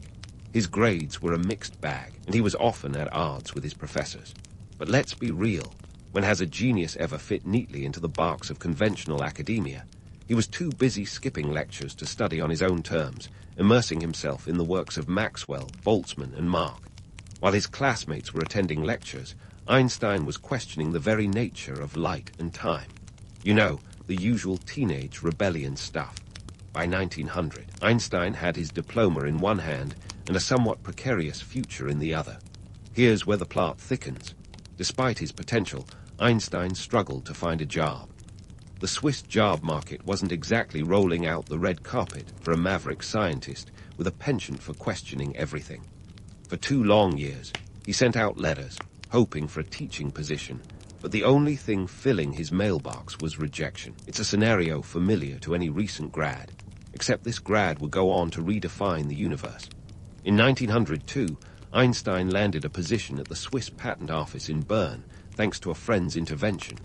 His official title, Technical Expert Third Class. Not exactly the glamorous start you'd expect for one of history's greatest minds, but hey, it paid the bills. And thus began one of the most productive periods of his life. The patent office was a 9-to-5 gig, but for Einstein, it was a playground. The job required analyzing patent applications for electromagnetic devices, which meant he was marinating his brain in cutting-edge technology all day long. Here's the kicker. This so-called mundane job gave him the stability and free time to think deeply about the questions that really mattered to him. On the side, he was cooking up ideas that would later revolutionize physics. It's like if Steve Jobs had been designing turtlenecks by day and inventing the iPhone by night. Fast forward to 1905, Einstein's Annus Mirabilis, or Miracle Year. In just 12 months, he published 4 groundbreaking papers. Think of it as a scientific grand slam. The first paper explained the photoelectric effect, introducing the concept that light could be understood as discrete packets of energy, or quanta. This was the seed that would grow into quantum theory, a field so baffling that it continues to warp the minds of physicists to this day. Next up, his paper on Brownian motion provided empirical evidence for the existence of atoms. Before this, atoms were more philosophical speculation than scientific fact. Einstein gave them substance, literally. Imagine being the guy who tells everyone, hey, atoms are real, and then everyone just kind of shrugs it off at first. But wait, there's more. His third paper introduced the special theory of relativity, appending the Newtonian view that time and space were absolute. Instead, Einstein proposed that the laws of physics are the same for all non-accelerating observers, and that the speed of light is constant, regardless of the motion of the light source. He essentially told the universe, your speed limit is 299, 792, 458 meters per second, and you're not going any faster. Finally, the piece de resistance, E equals mc2. This deceptively simple equation revealed that mass and energy are interchangeable, like 2 sides of the same cosmic coin. It's the kind of revelation that makes you wonder if the universe is just showing off at this point. Now, You'd think that after dropping these intellectual bombshells, the world would beat a path to his door. But no, most of the scientific community didn't even notice. The papers were published in a relatively obscure journal, and it took years for their significance to sink in. It's like releasing a chart-topping album that only your mom buys. The ideas were so ahead of their time that they practically needed a DeLorean to catch up. Einstein's work wasn't just theoretical navel-gazing. It had real-world implications. Photoelectric effect paper would eventually earn him the Nobel Prize in Physics in 1921, reshaping everything from the development of quantum mechanics to the invention of lasers and solar panels. And while his ideas on relativity didn't immediately revolutionize physics, they laid the groundwork for understanding the vast, mind-bending cosmos we inhabit. In the end, Einstein's time at the Swiss Patent Office was anything but a mere footnote in history. It was a crucible of creativity, where he honed the ideas that would light up the 20th century like a supernova. Who knew that a job reviewing patents could be the launchpad for the theory of relativity? It's a reminder that sometimes the most mundane settings are where the magic happens. But of course, this isn't the end of Einstein's story. We've only just begun to unravel the tapestry of his life and ideas. Stay tuned as we follow our eccentric genius beyond the confines of the patent office, into the wider world where his theories would finally receive the recognition and controversy they deserved. Einstein's story was far from over.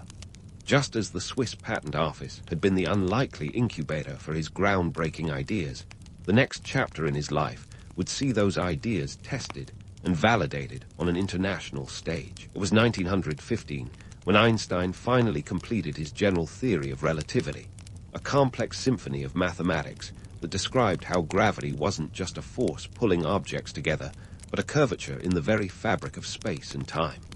Imagine gravity as a mischievous sculptor, bending and twisting space-time like it's some kind of cosmic Play-Doh. Einstein didn't just break the mold, he shattered it and created a new one, all while sporting that signature unkempt hair. But here's where things get cinematic. In 1919, a total solar eclipse provided the perfect opportunity to test his theory. The idea was simple enough. If Einstein was right, the massive gravitational field of the sun should bend the light from distant stars, making them appear slightly out of place to observers on Earth. British astronomer Sir Arthur Eddington led an expedition to the island of Príncipe off the coast of West Africa, while another team set up camp in Sabral, Brazil. They were armed with cameras, telescopes, and a healthy dose of skepticism, as any good scientist should be. If the stars seemed to shimmy around the sun's edge during the eclipse, it would be a galactic mic drop moment for Einstein's theory. The results? Drum roll, please. The stars danced just as Einstein predicted, shifting positions ever so slightly. The world had its proof. Einstein's theory wasn't just poetic math, it was reality. Suddenly, the man who once struggled to find a teaching job was catapulted into the stratosphere of fame. Newspapers around the globe heralded him as a genius, with headlines that made relativity sound like the latest blockbuster.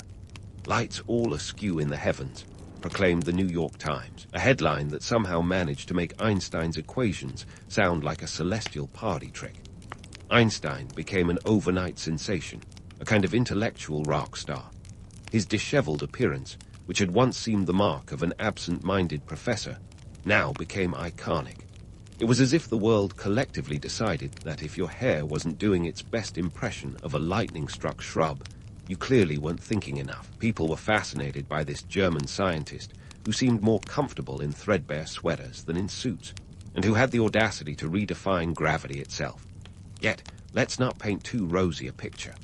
Einstein's rise to fame coincided with a period of intense political and social upheaval. The world was still reeling from World War I, and the Treaty of Versailles had just been signed, sowing seeds of resentment that would have far-reaching consequences. It was a time when nationalism was on the rise, and anti-Semitic sentiments were alarmingly common, even in scientific circles. Einstein, being Jewish and a pacifist, became a target for those who wanted to discredit him. His work was often dismissed by detractors as Jewish science, a toxic label in a time when scientific inquiry was not immune to the prejudices of the day.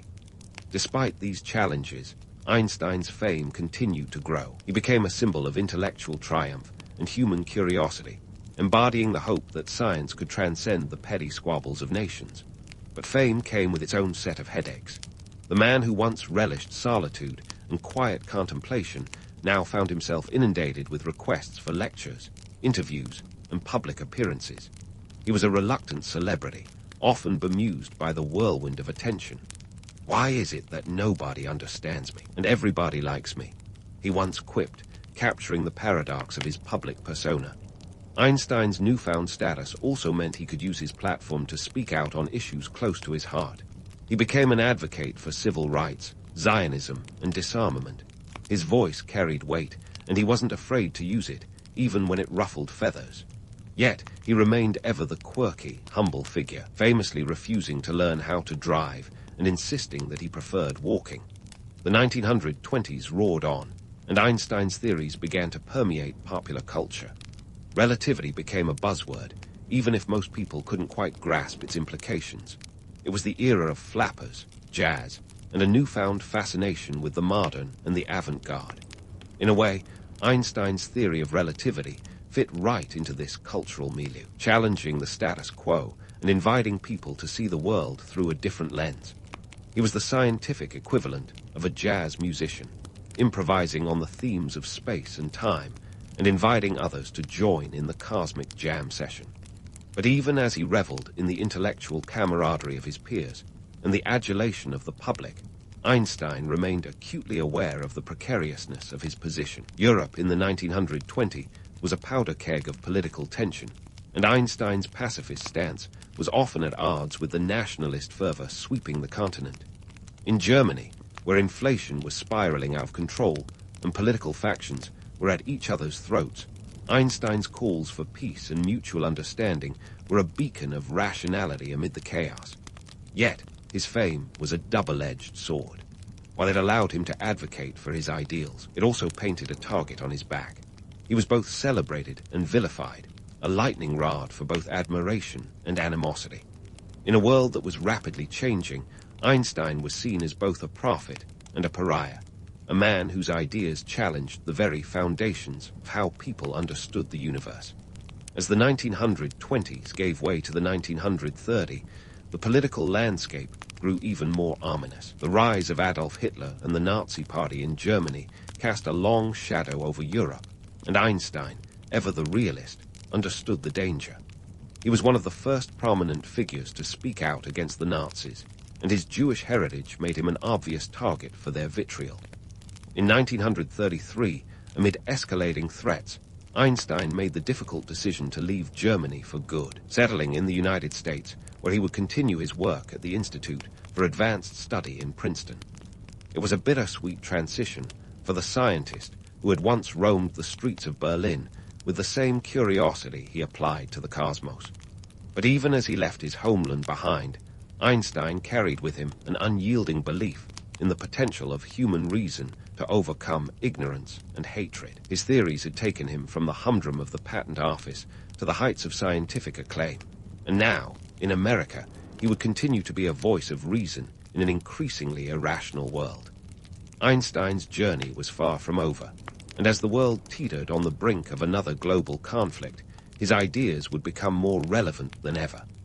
But for now, let's leave our disheveled genius amid the leafy streets of Princeton, still pondering the mysteries of the universe with the same childlike wonder that had first been sparked by a simple compass needle. His story is one of brilliance and resilience, a testament to the power of curiosity and the courage to question the status quo. Stay tuned, because the tale of Einstein's later years is filled with just as much intrigue and complexity as the equations he so loved to unravel. As Einstein settled into his new American life, the leafy streets of Princeton offered a tranquil backdrop for a man whose mind was anything but quiet. Yet, tranquility was a quaint illusion, for the world outside was anything but peaceful. The interwar years were a cocktail of political upheaval and social unrest, with Einstein at the heart of the storm, wielding his intellect as both shield and sword. Now, if there's one thing to know about Einstein, it's that he wasn't just about the E equals MC2 life. Sure, he was a scientific juggernaut, But he was also deeply invested in the political and social issues of his time. As Europe lurched from one crisis to another, Einstein emerged as an outspoken advocate for peace.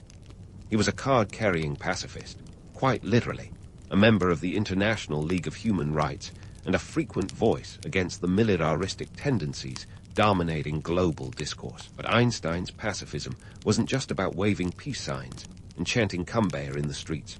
Nope, it was born from the ashes of World War I, a conflict that had left a scar across Europe deeper than any trench.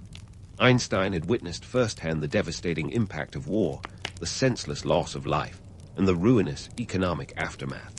By the time 1933 rolled around, his pacifism was as unshakable as his love for tweed jackets. He saw war as the ultimate failure of human reason, a dark path that led only to destruction. However, advocating for peace in a world gearing up for another round of global conflict was about as popular as a leaky lifeboat on the Titanic. Einstein faced harsh criticism, not least from those who accused him of being unpatriotic or naive. Yet, he was undeterred, using his fame as a platform to call for disarmament and international cooperation. He was like a lone voice of sanity in a world gone mad. But let's not sugarcoat the period. Einstein's views made him a target, particularly in Germany, where the rise of Nazism brought anti-Semitism to a venomous crescendo. The vitriol was palpable, and for Einstein, it was personal. His Jewish heritage painted a target on his back, and his scientific contributions were dismissed by the Nazis as Jewish science, a term as loaded as it was ludicrous. In 1933, amid escalating threats, Einstein made the painful decision to leave Germany. He was effectively stateless, a Nobel laureate without a homeland. The move to the United States was a stark necessity, a bid for safety in a world teetering on the brink. But America wasn't just some land of refuge. It was a new stage for his activism. Once settled in Princeton, Einstein continued to speak out against fascism, anti-Semitism, and the looming specter of war. Now, if you think this is the part where Einstein rides off into the sunset of academic glory, think again. The man was about to step into one of the most morally complex chapters of his life, one involving a little thing called the atomic bomb. You see, even the most ardent pacifist can find themselves in a moral quagmire, and for Einstein, that came in 1939 with the dawning threat of Nazi Germany developing nuclear weapons. Enter Leo Szilard, a fellow physicist and one-time collaborator. Szilard convinced Einstein to lend his name to a letter urging President Franklin D. Roosevelt to consider the implications of atomic research. The letter, dated August 2, 1939, was a catalyst for the Manhattan Project, the top-secret endeavor to build the atomic bomb. You could say it was a case of science fiction becoming science fact, with a healthy dose of existential dread. Einstein's motivation was pragmatic, if paradoxical. He feared what Hitler might do with such a powerful weapon. Imagine giving a toddler a flamethrower, and you're halfway there. Yet, the irony wasn't lost on him. The man who preached peace was now nudging the world toward a weapon of unprecedented destruction. It was a moral dilemma of cosmic proportions, and Einstein was acutely aware of the weight on his conscience. Once the Manhattan Project was underway, Einstein was left mostly in the dark. His role was more spark than flame, and he wasn't directly involved in the project's scientific efforts. However, the eventual use of the atomic bomb on Hiroshima and Nagasaki in 1945 left him deeply troubled. He famously lamented his involvement, stating that if he had known the Germans would fail to develop the bomb, he would have done nothing. It was the kind of regret that gnawed at him, a haunting reminder of the unintended consequences of even the best intentions. And yet, through it all, Einstein maintained his characteristic humility and humor. He continued to engage with the public, speaking out against nuclear proliferation and advocating for a world government that could prevent global conflict. His vision was idealistic, perhaps, but it was rooted in a profound understanding of the stakes at hand. For Einstein, the atomic age was not just a scientific milestone, but a moral crossroads. Despite the heavy burden of his involvement in the atomic bomb's inception, Einstein never lost his faith in humanity's potential for good. He remained a tireless advocate for civil rights, supporting the American civil rights movement, and even taking a public stand against racial segregation. He He was a friend of W.E.B. Du Bois and a supporter of Paul Robeson, using his celebrity status to amplify marginalized voices. Einstein's later years in America were a blend of intellectual pursuit and social activism. He was a founding member of the Emergency Committee of Atomic Scientists, a group dedicated to educating the public about the dangers of nuclear weapons. He penned countless letters and essays, warning of the perils of unchecked nationalism and the need for global cooperation. In a world grappling with the dawn of the Cold War, Einstein was a beacon of rationality, a reminder that science and ethics must go hand in hand. So, as we leave Einstein in the twilight of his years, sequestered in his Princeton study, still wrestling with the universe's riddles, we find a man who was as complex as the equations he loved. His story is one of brilliance, resilience, and deeply human contradictions. And while his journey is far from over in our tale, the legacy he left behind is as enduring as the stars whose light he once bent to prove his theories true. Stay tuned, because the final act of Einstein's life is yet to unfold, with all the intrigue and complexity of a mind forever reaching for the cosmos. As Einstein pondered the cosmos from his Princeton sanctuary, the world continued to spin in its chaotic orbit. The man once described as a lone wolf, forever ensnared in his thoughts, was now a symbol of human achievement and the relentless quest for understanding. Yet, even in his later years, Einstein wasn't content to rest on his laurels or his equations. His mind was a perpetual motion machine, spinning with questions and unyielding in its pursuit of answers. By the 1940, Einstein's focus had shifted toward reconciling two of the most perplexing theories in physics, quantum mechanics and his own theory of relativity. Quantum mechanics, with its probabilistic nature and uncertainty principle, was like a riddle wrapped in an enigma with a side of Schrödinger's cat. It was the punk rock of physics, flipping the bird at the deterministic universe Einstein had so carefully crafted. For a man who once declared, "God does not play dice with the universe," quantum mechanics was a philosophical poker game with stakes higher than a skyscraper. Einstein's quest for a unified field theory, a grand unified theory, if you will, became his intellectual white whale. He sought to weave together gravity and electromagnetism into a single, coherent framework. But like any good epic, the journey was fraught with frustration. The universe, it seemed, had a sense of humor as twisted as a Möbius strip. Despite his tireless efforts, the elusive theory remained just out of reach. To Einstein, this was more than just a scientific puzzle. It was a quest for the fundamental truth of existence. Yet, while Einstein grappled with the cosmos, his status as a cultural icon continued to grow. The 1950 saw him celebrated not just as a scientific luminary, but as a beacon of wisdom and wit. His wild hair, often compared to a mad scientist fresh from the lab, became a symbol of genius itself. It was as if the world had collectively decided that the more unkempt your hair, the more profound your thoughts must be. His image adorned posters, cartoons, and even the occasional T-shirt, an irony not lost on a man who preferred the simplicity of a cardigan to the complexity of celebrity. Einstein's quotes, often delivered with a twinkle in his eye, became as legendary as his equations. "Imagination is more important than knowledge," he famously declared, capturing the essence of a mind that saw beyond the horizon. For Einstein, the real magic lay not in what was known, but in the mysteries yet to be unraveled. It was a philosophy that resonated with a world emerging from the shadows of war, yearning for new possibilities. Yet, behind the public persona of the quirky professor was a man acutely aware of his own humanity. Einstein's philosophical musings often touched on the nature of existence, the limits of human understanding, and the moral obligations of science. He saw science not as a collection of cold facts, but as a means to elevate the human spirit, to transcend the mundane and reach for the stars. It was this blend of intellect and introspection that endeared him to millions, turning him into the kind of rock star other rock stars wanted to be. In 1955, Einstein's journey reached its final chapter. At the age of 76, he passed away, leaving behind a legacy as vast and complex as the universe he sought to understand. His death marked the end of an era, but his ideas continued to ripple through the fabric of physics, inspiring generations of scientists to take up the mantle of exploration.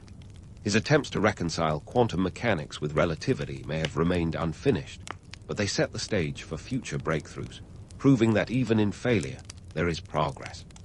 Einstein's legacy is a tapestry woven from threads of curiosity, resilience, and an unyielding belief in the power of human reason. He was a man who dared to ask the big questions, to challenge the status quo, and to dream of a world where science and humanity walk hand in hand.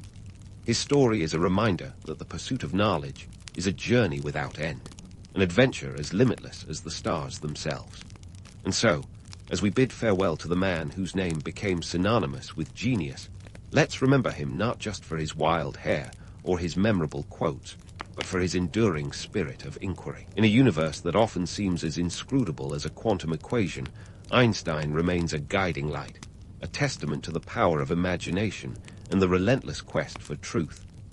His life was a symphony of science and wonder, a dance of intellect and curiosity that continues to inspire us all to look up, ask questions, and never stop exploring.